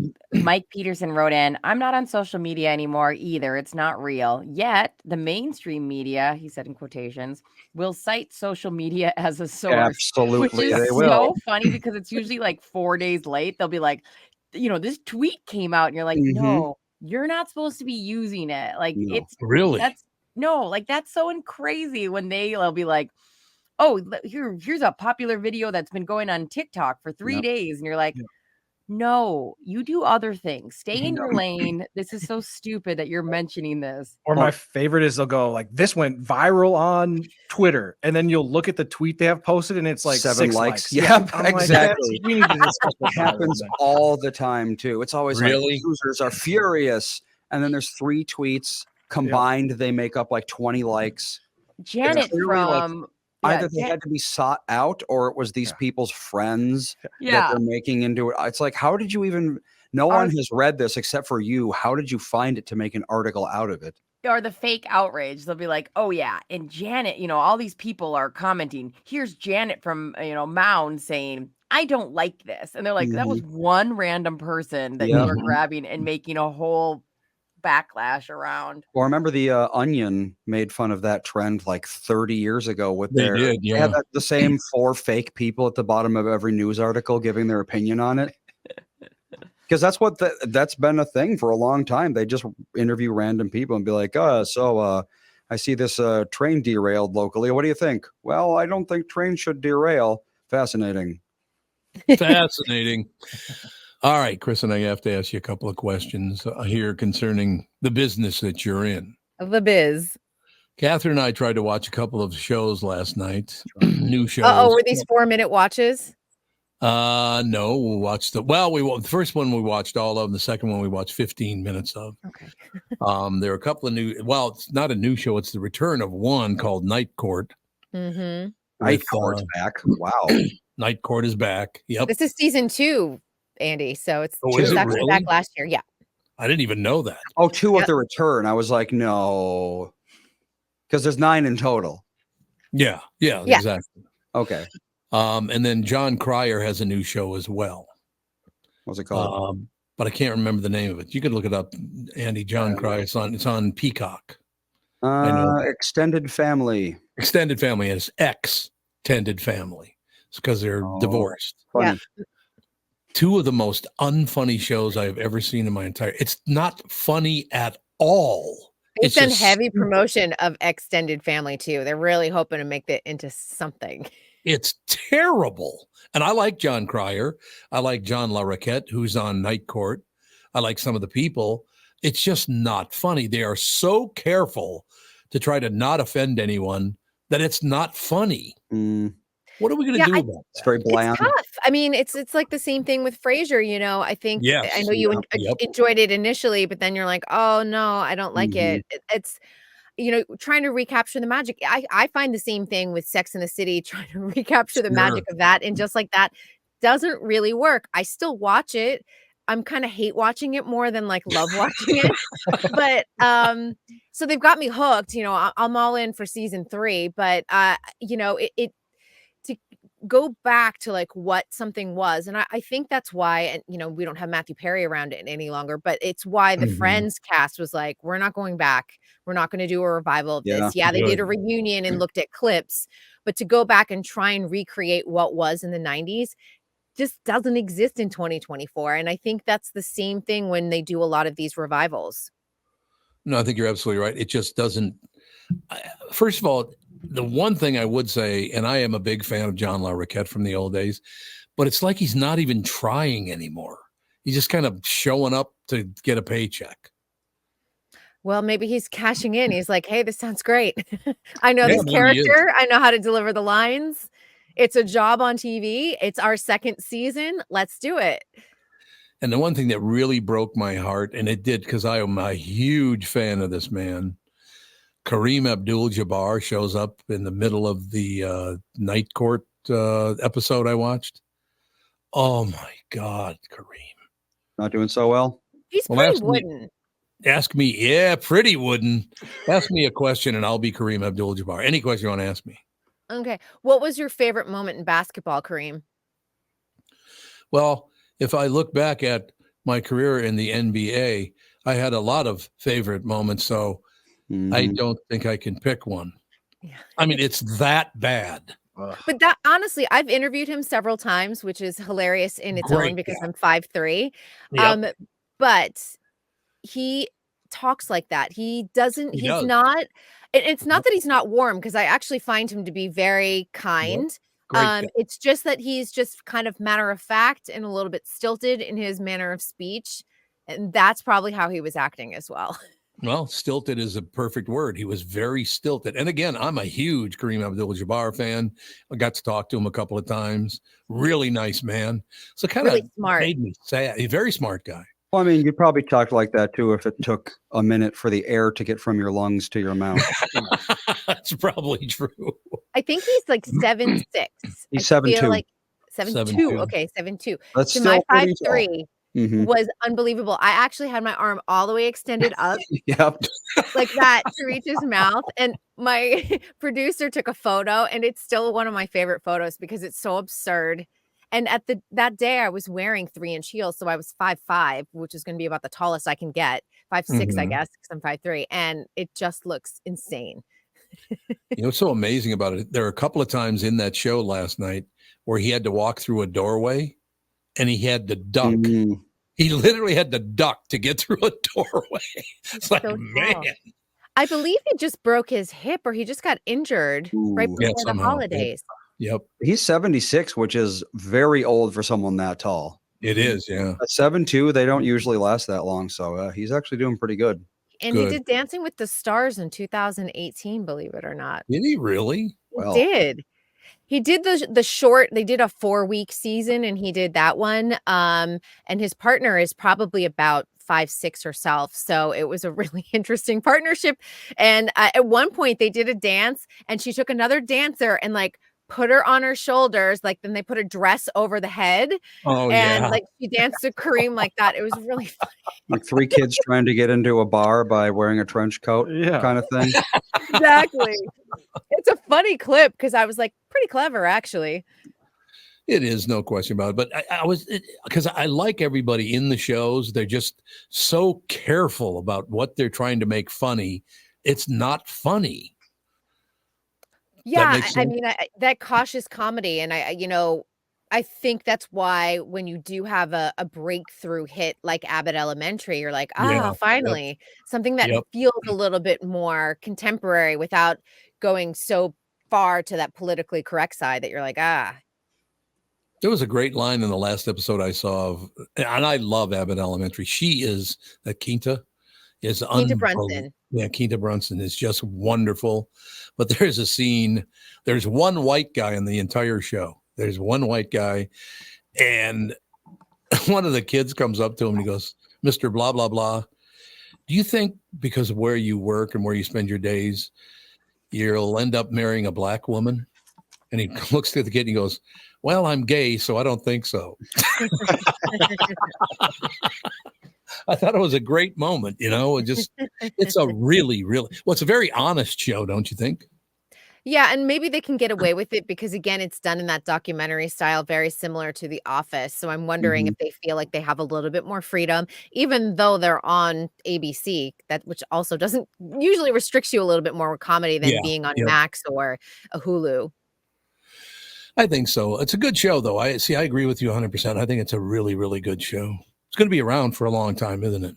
I hope so. I hope it has a good long run because it really is. At this point, I think it's probably the only network show that I watch. I can't think of anything else off the top of my head right now that I'm watching. I agree with you 100%. I don't think I watch another comedy on TV anymore. I used to love watching comedy. I mean, all the way back to All in the Family and all the rest of it. But, Alex just joined us. I have the entire family here except for Catherine. I don't know where the hell she is. She's going to be on the family show, I'm hoping, but who knows? I haven't seen her in weeks. I know. Where the hell is she? Yeah. Well, she's never on this show. Yeah, she's not on this on hour. The next show. That's why. I see her in the background, like with Jude. With Jude, yep. Oh, I can still see the edges of the Christmas tree back there. You take it down on the 6th. Well, I mean, it's like a foot Epiphany, tall. is I think that they can what just throw What it do in you a mean box. it's a foot tall? It's about 3 feet tall. It's Is it? huge. Yeah. Is it on the floor? No. No, it's sitting on a table, but yeah, it's probably about 3 feet tall. about 3 feet, something like that. It's not the same one that we had in. No. Okay. No, we bought it. That was a long that time tree, by the way, it's about a 3-foot tree. That tree came in a box that looked like it probably contained an old vinyl album from when you were a kid. It's got a box like this, and it was about this thick. Huh. Yeah, And then you have to fluff the branches. Yeah, you do. You have to fluff the whole thing. Zhuzh it. You have to zhuzh it. That's exactly right. I'm a real tree girly. I need the smell in my house. I haven't had a real tree in so long I can't even remember. Well, you're allergic to pine. I didn't. Actually, pine trees are the one tree I'm not allergic to. Oh, the one. Okay. Yep. Really? Mhm. I had the allergy testing done when I was a kid, and the two things I was not allergic to were pine trees and to dogs. Oh, puppies. Positive for everything else. Well, you must have gotten that from mom's side of the family because I don't have any of that stuff. Well, it's gotten much better. When I was a kid, my allergies were insanely bad. I remember what your back looked like when you came back from that allergist appointment. Yeah, I was like, I was like, I don't know, weird mutant creature thing. Yeah, it was pretty bad. Like chicken pox, but very like structurally designed. Yeah, exactly. Kind of, yeah. Yeah, like Not as ley line oozy, chicken pox. because I've seen chicken pox too. It's all true. So, Alex, we were just talking about how the new programming, the new comedies on TV are not funny because they're so worried about offending somebody. They're just not funny anymore. Well, I mean, to be fair, if you look at go back to any random year and look at every sitcom, mm-hmm. I almost mispronounced sitcom there. Look at every sitcom, Freudian slip. You should have Was said there an H involved at all? That came out in that year, and you will not remember 90% of them. Yeah, probably true. 90% of them are that bland, inoffensive comedy that they just wanted to make a show, have it last a year, maybe two, and then fade away into obscurity because it's a paycheck. Yeah, it is amazing how many things have like one season or like 3 episodes, and it's like. Let's see, when did Friends come out? Like 91 or something? It's about right. Yeah. I think it was 94 to 2004. Okay. Was it 94? Was it that late? I think so. Andy's looking it up. I can tell. That's his look it up face. Titles released from January 1st, 1991 to December 31st, 1991 on IMDb, 1,400 results. Jesus. Wow. So when was it on? When was what on? Oh, you're talking about just Friends is 1994. I just looked it up. Yeah. Okay. But I mean, There you have it. So it came out this did not come out in 1991, did it? Yeah, it did. Top of the Heap. Remember that one? No. Remember No. Second Thoughts? No. Remember Good and Evil? Vividly. Nope. Remember Baby Talk? So what I'm saying, all these shows. And No one's remember, a ever lot heard of of them any of were them. syndicated because syndication was a really big Yeah. thing at the time too. So you could have these comedies that maybe one of you watched on ABC in your hometown, and someone else watched it on NBC. So kind of interesting how that syndicated market disappeared once streaming came around. Yeah, and Kristyn, with streaming being so popular, do you think that network television, they're not getting as high quality of like writers or producers because they're more looking to, go get the Netflix money or get something on Hulu? I think that has been the case over like the last decade or so when Netflix really became a thing and people were making a lot of money. I wonder if with this sort of contraction of the industry and, Netflix only doing 8 to 10 episodes, if it's actually going to be a coveted job to wind up on a network series where you're going to get, let's say, 18 to 23 episodes, where you have that guaranteed jobs, secure kind of from like September to May, although they start earlier than the actual cast, but guaranteed health insurance, all those things that they've been fighting for over the strike. I wonder if the pendulum's going to swing a little bit and go, you know what? I'm just going to go back to ABC. I'm going to write on my safe little show that I know is going to run for 5 to 6 seasons, so I can just bank the money instead of job hopping and go, I only have 8 episodes for Netflix, and then I'm off for 3 months, and then I run to Hulu and I've got 10 episodes. I'm really curious how that will play out. It's going to be interesting. One thing I did during the holiday break that we're on, I went back and watched a lot of very old sitcoms like All in the Family and Sanford and Son. Today, those shows are they're every bit as funny as they were 35 years ago. They're very, very funny 35. shows. Was it 50. 135 years ago, yes. Let's see, All in the Family, 1971. So that's 53 years ago. 53 years ago. When did it leave the air? 9 seasons. So I guess 1980 then. 1980. So that show hasn't even been on in 44 years. Yep. And it's then they did still Archie's funny as hell. Bunker's Place right after that. Yep, Archie's Bunker's Place. That had 4 more seasons. That's impressive. Yeah. I thought it was very, and Sanford and Son, watch the very first episode. And what I loved about watching Sanford and Son is from episode to episode, things that you remember Fred Sanford for were all developed over that first season. Like, how'd you like one across your lips? Remember, he used to say that all the time. Was that You Big Dummy? You Big Dummy. Yeah, absolutely. It was You Big Dummy was a big deal. But those shows 45 to 50 years later are still funny. What happened? Yeah. I mean, we still have shows that people are going to remember them for 100 years easily. What is Friends? the funniest Friends is an example. Schitt's Creek to me has been like sort of like the creme de la creme of like comedy in the last decade. People will remember that. So what are the big shows right now? The big comedy shows right now? Right now? Right now, maybe not so many. Yeah, maybe not so many. But I was just going to say there will be some from the streaming era that people will definitely. Yeah. Ghosts. We love Ghosts. Yeah, Ghosts a good show. That's a really good show. You like the British version or the American version? American version. Yeah, I mean, it's interesting because it's like if you look like at network TV and what won a lot of the Emmys over the last probably 15 years, Modern Family, which, you know, had a couple episodes that I thought were funny, but I thought it was a pretty mid comedy, just like it doesn't offend anyone. It's about an extended family. Yay. Yeah. Modern Family had one of the best lines though. When what was the dad's name? Phil or something? Yeah. Mhm. Yeah, the goofy. He was the best character in the show, I think. The goofy dad guy. Yeah, Phil, totally. Phil. And when the gay couple adopted their daughter, Lily. Lily, yep. So yeah, they said, "Oh, we adopted this daughter from China. Her name is Lily." And Phil says, "Won't she have trouble pronouncing that?" Riri. It's it's got many layers to it that the more you think about it, the funnier it gets. But would they actually write that line in 2024? Probably not. No way. No. There was another where who's Sophie Vergara? Sophia Vergara. Yeah. Yep. So she like was talking to the Phil guy, and he was like, "Oh, he goes, it's a pretty dress you're wearing." And she goes, "Oh, thank you, Phil." But the way she says it with her accent, it sounds like she's saying "Phil." And so he like starts rubbing her dress. Thank you, Phil. Thank you, moments. Phil. Yeah, because she always heightened her accent for that she show, sure did. that character. There's like a whole bunch of bloopers online of her trying to say things and her like words just get jumbled up because her accent is so thick and she's just like can't say actual words. It's really funny.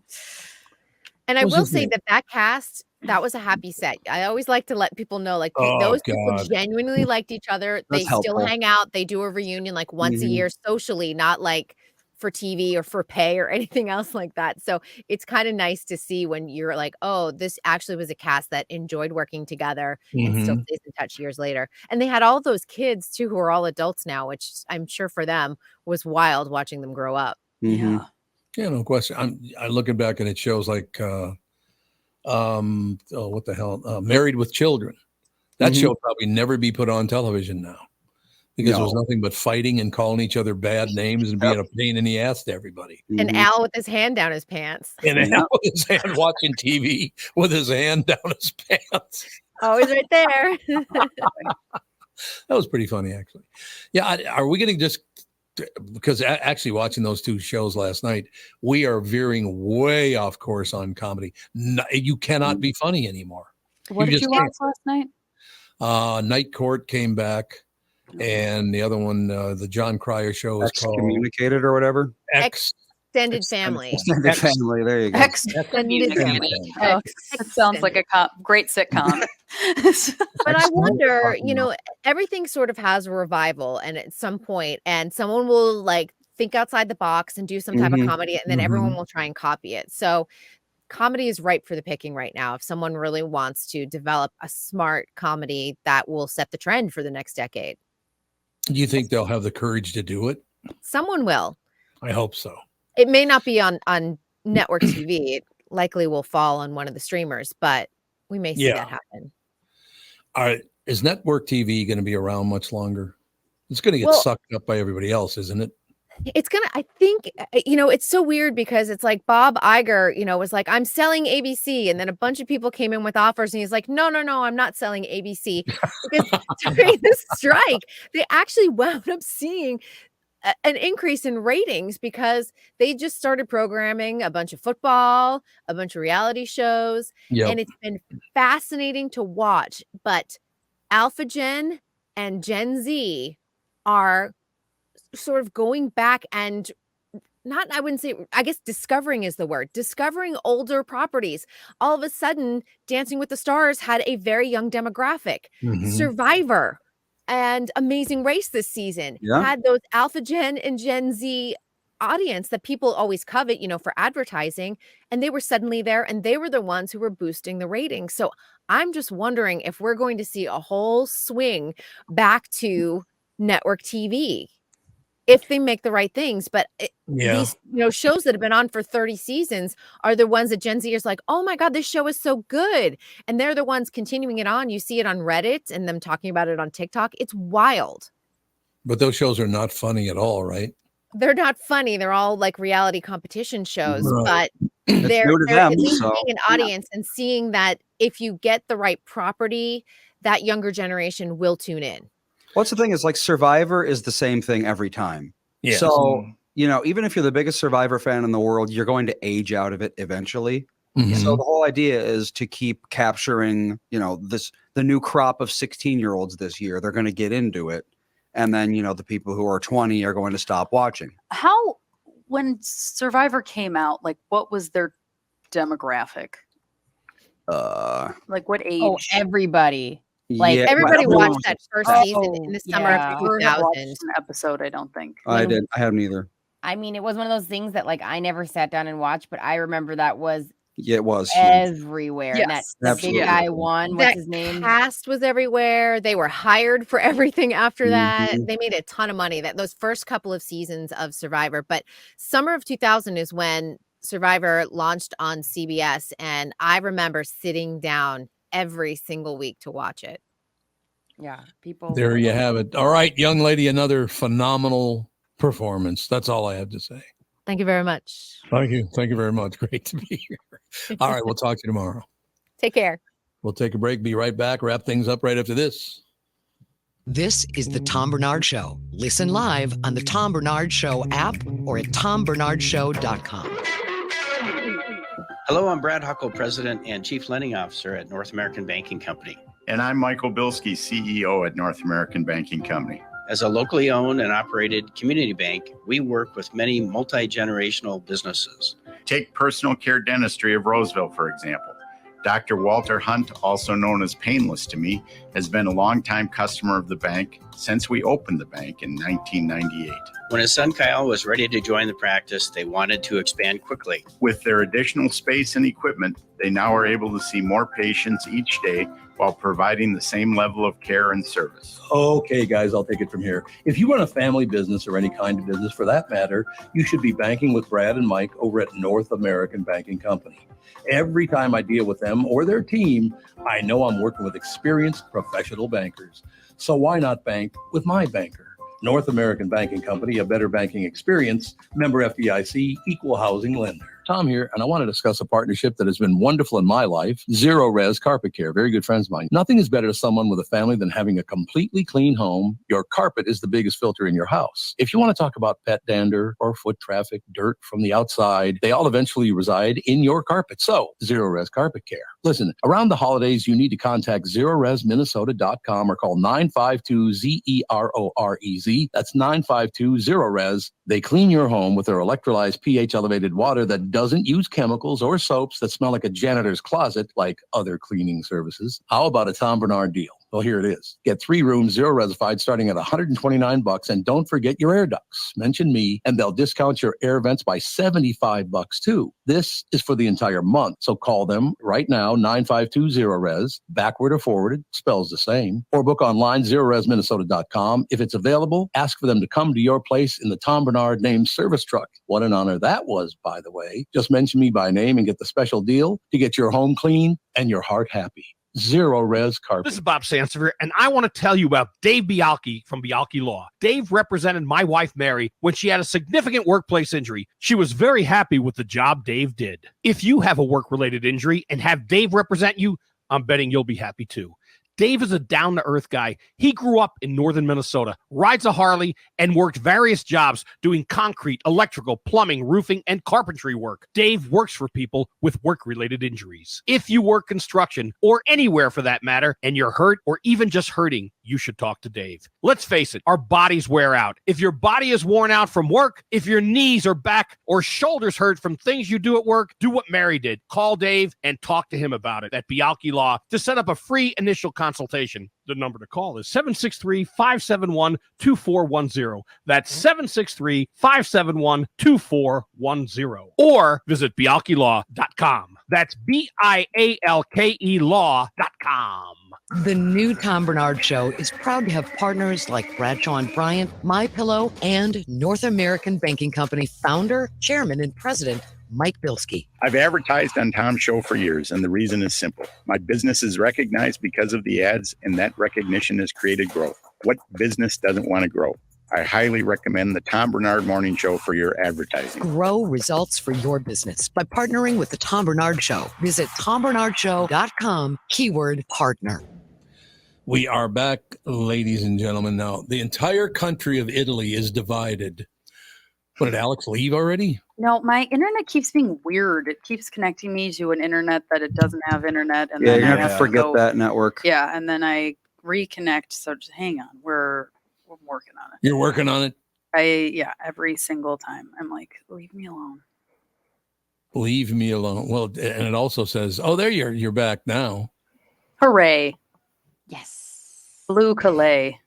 It's the fragile day. Actually, the timing is still off. When you move your mouth, no words come out. I don't know what to tell you. I don't either. Tevin, it says you're muted too, but you're not muted, are you? Oh, no, because that's just the StreamYard. It's always like that. Yeah. So it doesn't okay. Mike.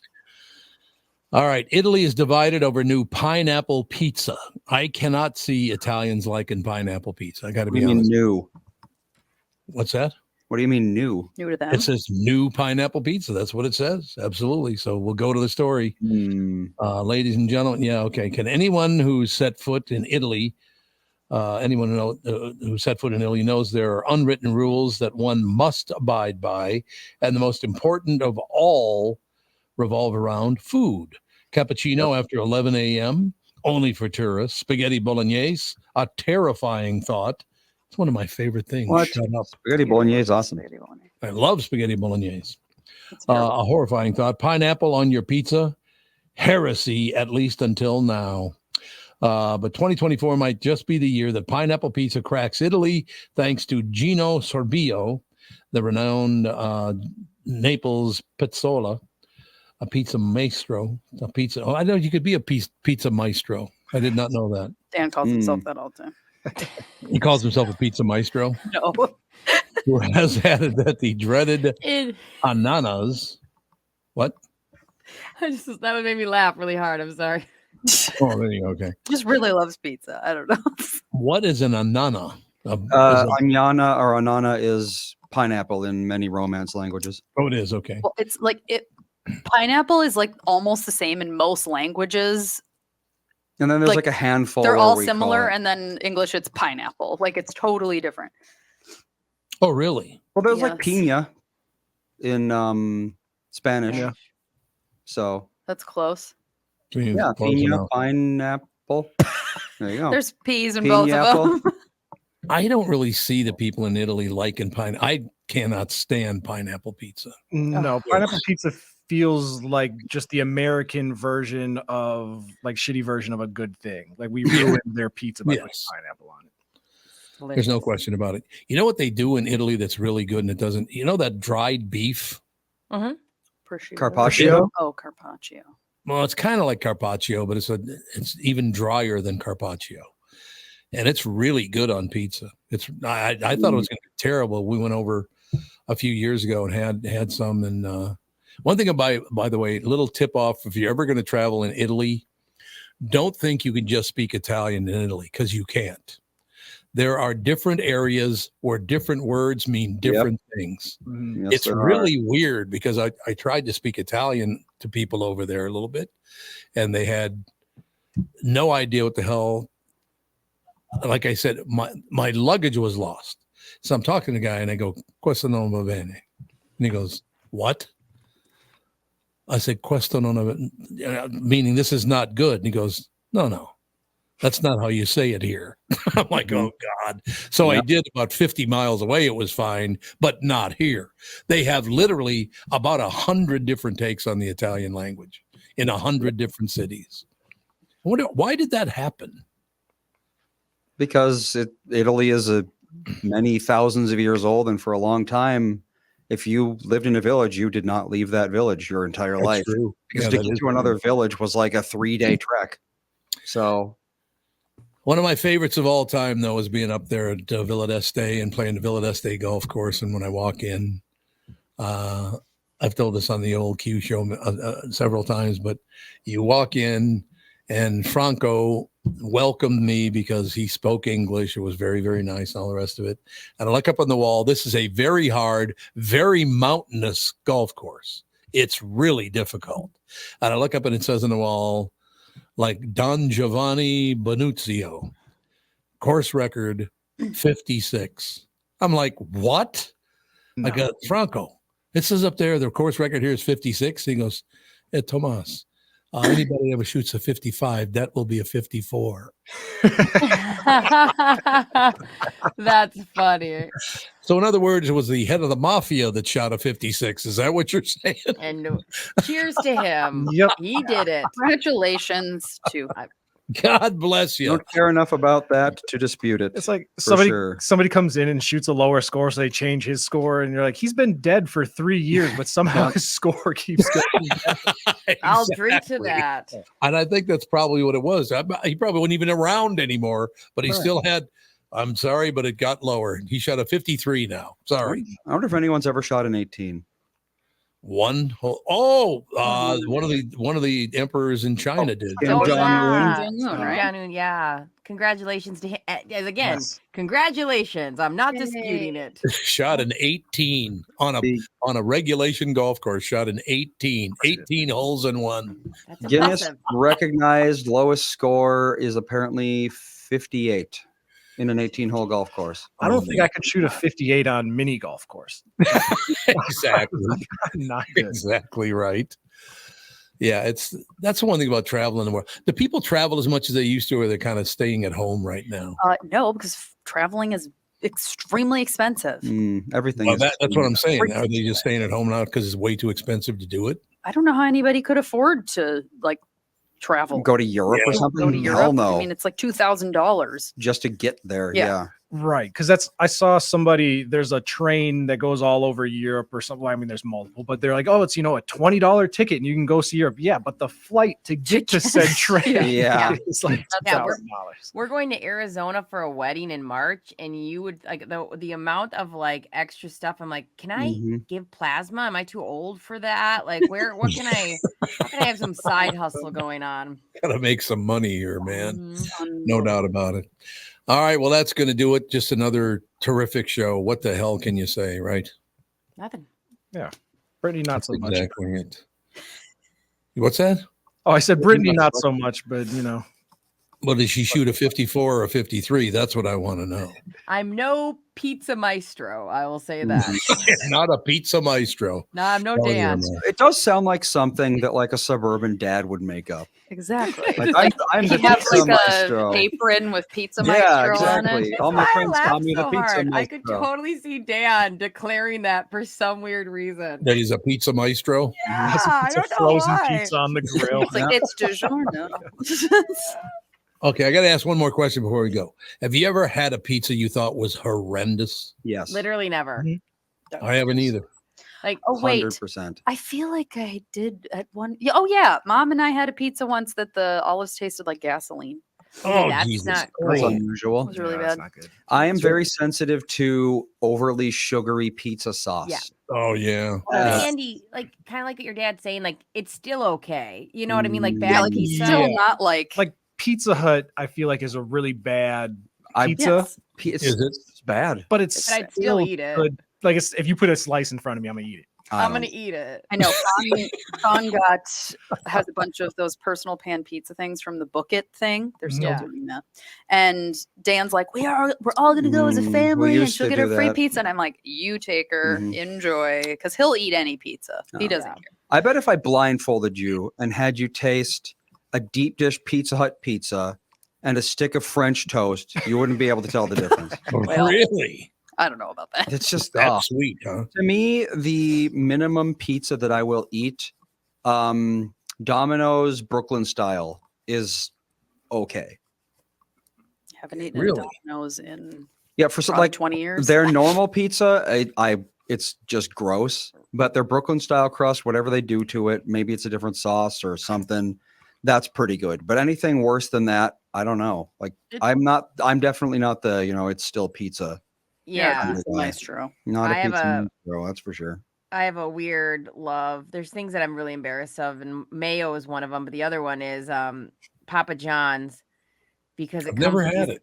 Is it good? Garlic butter containers. Oh, I yeah. would never dip anything in butter in my life. Like in the real world, I'm not like heating up butter on the regular. No. But you give me a perfectly good pizza with this garlic butter, and every bite I have to like drench it in butter. I don't know. It's a disease. It's so just because good. it's there. You're like, it's available. Great. All right, we'll close with this. I'm going to ask you your favorite pizza because I know that Andy, Alex, and I will have the exact same answer. Yeah. Brittany, Mine's what's your favorite pizza ever? Probably anything from Pizzeria Lola. That's probably my favorite. Lola, pizza. that's very good. Very good. Tevin, what do you got? Favorite, probably Tasty Pizza in Columbia Heights. Tasty Pizza in Columbia Heights. Pizza. Yep. Huh. It's All right there in the name. I have 3 different ones. You do? I do. I mean, yeah, I kind of have like a tie between my 2 favorite. Well, and there's so many different types of pizza because Yeah, there's that's the deep dish thing. pizza, Yep. there's Very different. wood-fired pizza. Like I love punch pizza. I will house a punch pizza anytime, any sure. day, anywhere. Delicious. So What's good. your favorite, Alex? Well, the Mario the Baker in Florida is If we're talking about delicious. just like classic pizza, like standard pizza. yeah, just like few toppings. For me, it would be pepperoni and cheese. For you, it would be cheese. Mine would just be But- black olive. Yeah, well, there you go. Yeah, cheese and black olive. Just a simple pizza. Yeah. Mario is definitely number 1. Yeah. Okay, But all like- 3 of us agree. Giordano's, delicious. Rectangle That is good, pizza. Rectangle It's so pizza. good. I Their had for honey the one first with- time. So good. It's so good. We It's went but it's there- lasagna. It's lasagna. Let's not pretend it's not lasagna. Oh, Same thing with really? Giordano's. It's like 2 slices, and you're like, I That won't thick. eat for a Oh, few yeah. days. They're Or so thick. but Any rectangle pizza by pizza. the slice in New York. at Yes. Arnold. Never done it. No. So good. Probably never will. It's fantastic. You have a One of wrap my favorite stories of all time. I actually introduced Alex to Mario the Baker, the guy who owned it, the head chef, and all the rest of it. You would have thought she met Paul McCartney. I appreciate that about Alex. She really prioritizes the people that need to be prioritized. And it sounds He like this does. Mario is straight up Minnie Mouse to her. And I He appreciate really is. I just love Well, food. was, right? Was, yes. He's dead God now. Been dead rest his for soul. quite some time. I I was think. just Nomine Patri, Filii, Spiritu Santo. pull it out. All right, we got to wrap it up because the family show is coming up right after this. Have a good day. Bye. Love you guys.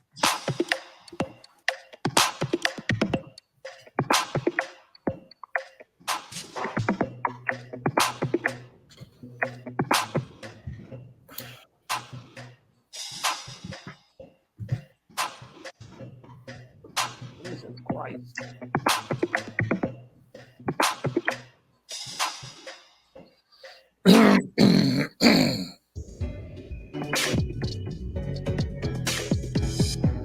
Jim Paul of Valley Buick GMC has a mutiny on his hands. His sales crew said they've had it brooming snow off the new Buicks and GMCs, then warm them up, move them to plow, and repark them again. He even overheard them cooking up an alternative plan. A sale.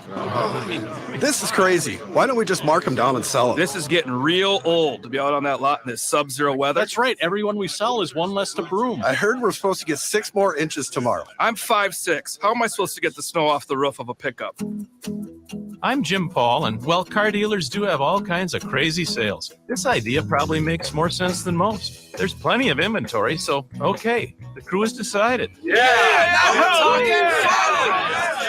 So then it's official. The We Don't Want to Broom snow sale is in full force at Valley Buick GMC in Apple Valley and Hastings. Snowy inventory priced real right at valleycardealers.com. You have all helped support MyPillow and their employees in these tough economic times. Mike Lindell knows this and continues to give back to listeners with great deals on his most popular products. Right now, you can save 50% on Queen and King pillows and the original My Slippers, and the MyPillow 6-pack bath towel sets are back in stock.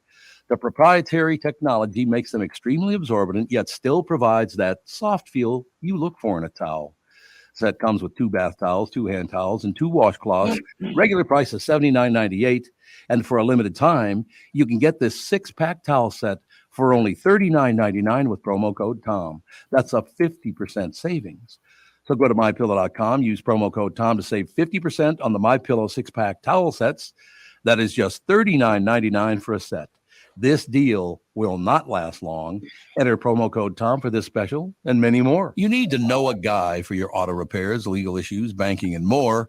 The same goes for investment advice. You need a guy to help you be successful, someone you can trust who gets results. Well, I got a guy for you, Josh Arnold. Josh gives you straight talk, not sugar-coated advice about your financial situation. Josh has seen it all when it comes to economic and market conditions, and Josh can make sure that your retirement objectives match your investments. Do yourself a favor and call Josh now for a no-obligation 48-minute evaluation. You've got nothing to lose, and you'll get a different point of view for your investments. Call Josh at 952-925-5608. That is 952-925-5608. You'll be glad that you did. And tell him his guy, Tom, sent you. Investment services offered by Josh Arnold Investment Consultant, LLC, a security investment advisor. Past performance is no guarantee of future results. All investments involve risk. All comments and opinions are Josh Arnold's and do not constitute investment advice. Tom Barnard is a paid endorser. Hello, I'm Brad Huckle, President and Chief Lending Officer at North American Banking Company. And I'm Michael Bialke, CEO at North American Banking Company. As a locally owned and operated community bank, we work with many multi-generational businesses. Take Personal Care Dentistry of Roseville, for example. Dr. Walter Hunt, also known as Painless to me, has been a longtime customer of the bank since we opened the bank in 1998. When his son Kyle was ready to join the practice, they wanted to expand quickly. With their additional space and equipment, they now are able to see more patients each day while providing the same level of care and service. Okay, guys, I'll take it from here. If you run a family business or any kind of business for that matter, you should be banking with Brad and Mike over at North American Banking Company. Every time I deal with them or their team, I know I'm working with experienced professional bankers. So why not bank with my banker? North American Banking Company, a better banking experience, member FDIC, equal housing lender.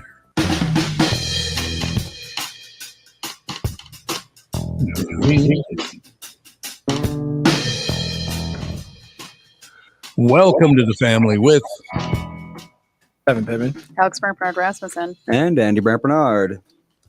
My internet continues to. Oh, you got to turn your mic on there, honey. There you go. Co-host Catherine Brandt. Just nice flow is all I have to say. Really beautiful flow, don't you think? Yeah, beautiful. Sorry, we're having a technical difficulty with Alex's computer. Yeah, I think I don't know. Might need to restart it. I was gonna say. Yeah, she's frozen solid. I'm gonna restart it. Now I'm getting back onto the internet, of course, right when I'm turning it on. Is it a laptop? This isn't actually. It's a Chromebook, just like all the Chromebooks. No, I brought my desktop into the studio. No, I'm just wondering why. So why is your computer messing up? I don't know. The internet, both internet whatevers say that they're not good and there's no internet, and then I'll log in and log out and whatever. So I'm turning it off and trying again. I would. And if not, I'll use Mom's computer because no one's going to use that for. That's true. That's just going to be sitting there collecting dust for the next 100 You're years. using Nana's computer? 5 months? Yeah. Okay, Catherine, we're going to bring you in to the conversation because Brittany and Tevin told us their favorite pizza. And then Andy, Alex, and I all agreed on our favorite pizza. So what is your favorite pizza? Mario the Baker? Yep, there you go. That's 4 of us now. Yep. Yeah, it is a good pizza. God, it's good. Hot pie is pretty good too, though. Hot pie is Oh, good. hot pie is really good. Yeah. Yeah, What- it is. What style pizza is Mario? New York. The Baker. New New York York style. New York. Yeah. All my favorite pizza is New York style. Yeah, it's just Yep. like classic Yep. pizza with like just good ingredients. It's simple. It's Better ingredients, better pizza. There was that Mario the Baker. weird, there was a pizza chain in Minneapolis. It had a deep dish. Does anybody remember what it was called? Well, there's My a lot of pie or those. something pie? Pie. I You don't remember remember my that? pie. No, I don't remember that. Well, I remember thinking that it was absolutely delicious at one time in my life. It was a sausage pizza. I think it was called My Pie or something like that. Anyway, then it went away. They all went away. And I was like, oh, darn, I like that pizza. Well, I found another one and I went in and I had it. And I was like, this is revolting. Why did I ever like this? Really? Because it was the same pizza, but you. Well, I had it like, when I was like in my 20s. And and it was, I think Standards are low. I think it was something new and different, so Yeah. you think it's good. Something My Pie, or I don't remember what. That does sound familiar. Meh. Yeah, I I just like don't Chicago like deep style. dish pizza. They're too squishy. Yep. The bottom soggy. Ugh, no. Yep. Mm-mm. Yeah, I'm not a big fan of Chicago pizza either. I love Chicago, love the city. Their steakhouses are wonderful, but their pizza sucks. I really like Giordano's. Yeah, or like the what's it, Pequod's? That's the big one in Chicago that does the deep dish, and it's like, it's okay. Yeah. It's just so much bread. Yeah. Yeah, it's too much A bread. lot of bread. Well, the thing with why I like Giordano's is because it's like the cheese to bread ratio is About 1 to 1. good. Yeah. It's not just like tons of crust and then like a little cheese on Yeah. top. Is that the one over on Hennepin Avenue you're talking about? No, it's off of France and it's right by Shake Shack in Oh, in Edina? yeah. But there was one, yes, Tom, off of Hennepin. Oh, there was? Yeah, it's closed now. Oh, it is. I didn't know that one closed. Yeah. Because I used to go there once in a while. I thought it was good. Yeah. So, but now there's one by Shake Shack. Yes, it's been there for a few years. By the way, as long as we brought it up, I still do not understand why people think that Shake Shack is so good. It's good, but it's no better than anything I else. think it's pretty good for fast food. Really? Yeah. It's like Culver's. Culver's isn't the best thing I've ever tasted, but for fast food, it's a cut above for sure. Yeah. Listen, Okay, so I'll go with don't that. you ever talk about Culver's in front of Dan. Why? Loves it. Like 25 minutes about how the Culver's on Nicollet in Bloomington is one of the best restaurants in the United States of America. I see. Culver's. They they just clearly have pride in their restaurant and they decorate for holidays and they just really, it's That a is great unusual for a family fast food run chain. business and it's so clean and it's so, he'll just go on and on. He loves that place so much. Is he from Wisconsin? Does he have family ties? No, it's to- Bloomington. No, but I'm saying, isn't Culver's like a Oh. Wisconsin? It's a Midwest Yeah. thing. Yeah. Yep. Yeah, I don't know. No, Culver's does a good job. Minnesotans love Culver's. Thanks. Yeah, they've got good chicken. They've got good hamburgers. Yeah, It's it's just- all good. And it's yeah. one of the few fast food places that Melissa and I can eat at. Oh, Why because is you don't have that? to worry about that. Well, there's a major trend right now of everyone breading their fries to make them crispier. Oh. So you have to be careful there. And then a new one is soybean oil we're avoiding. And every fast food chain uses soybean oil for everything because it's cheap. Oh, do they really? Oh, it's cheap. Yeah. That's Well, true. Every year, it's a new year. Every year you get all these different things on the, internet, Instagram, whatever, about what's bad for you this year. Yep. And I know seed oils have been a controversy for a while. A while, yeah. But yeah, now they're evil. All seed oils are terrible. Seed oil, yeah. But canola is still supposed to be good, but that's made of rapeseed oil. No, if you talked about like when I was in my major only healthy, organic, everything constantly phase, canola was like one of the worst. Yeah, for some reason, for a while there, they were saying that canola was the worst oil for you, even though it's actually one of the best for a seed oil. Well, it's also a huge export of Canada. Yes, it is. Well, that's what it stands for. Canada oil, canola. Oh, really? No way. Well, and also, who wants to buy rapeseed? Well, Yeah, that's rapeseed. that's what I told I Melissa. don't I was like like, the reason we call it canola oil is because people don't really want to go buy a jug of rape oil. I thought you were saying grape seed oil. No, it's actually called rapeseed. There Yep. is grapeseed oil. There is grapeseed oil. Which, is very bitter and gross. So if you're not supposed to use canola or seed oil or canola oil, what types of oil are left then? Avocado, coconut, and olive And are like butter. the three best. Or ghee. We if use you ghee. even want to go. We use ghee for everything Which- cooking. Ghee tastes more cheesy than butter. It's got like a nuttier flavor to it for sure. But it's also well, if you've ever gone to a steakhouse and where they sear their steak at the surface of the sun temperatures, 100% chance they use clarified butter, which is if you take butter and you heat it up and you scoop away all the fat, what you're left with is clarified butter. Also And known that's as ghee, right? more or less what ghee is. Yeah. So you can use ghee for ultra high heat cooking and it won't smoke up. So you can get that restaurant sear. That's why we use it. Boom. Yeah, and everything now is about a smoke point, and that things shouldn't be too. Yeah. Well, yeah, the smoke point. Yeah, that's ghee and clarified butter are two of the highest smoke points of any cooking oil that there is. Whereas olive oil is extremely low, so you don't want to use it for high heat cooking. Coconut oil has an extremely low smoke. It does. I used to use coconut oil for everything, and it was like, wow, this tastes really bad because the second it gets above like burned. 72 degrees Fahrenheit, it's just like and it turns to smoke. Smokes Yep. everywhere. Yeah. The smoke point thing is very real because if an oil starts smoking, it's going bad and it tastes horrible. Yeah. Sorry. I'll turn this off. Who is that? Was it me? No. Yeah. So and another thing is, what is with these shipping costs?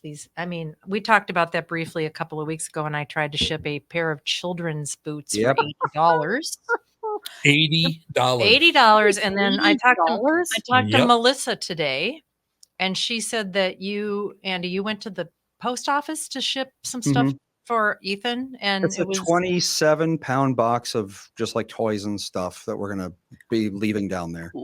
Yeah, but the Well, it's not just toys. It's go away. Oh, it's like there's a Listen, travel potty. I'm having heart palpitations now.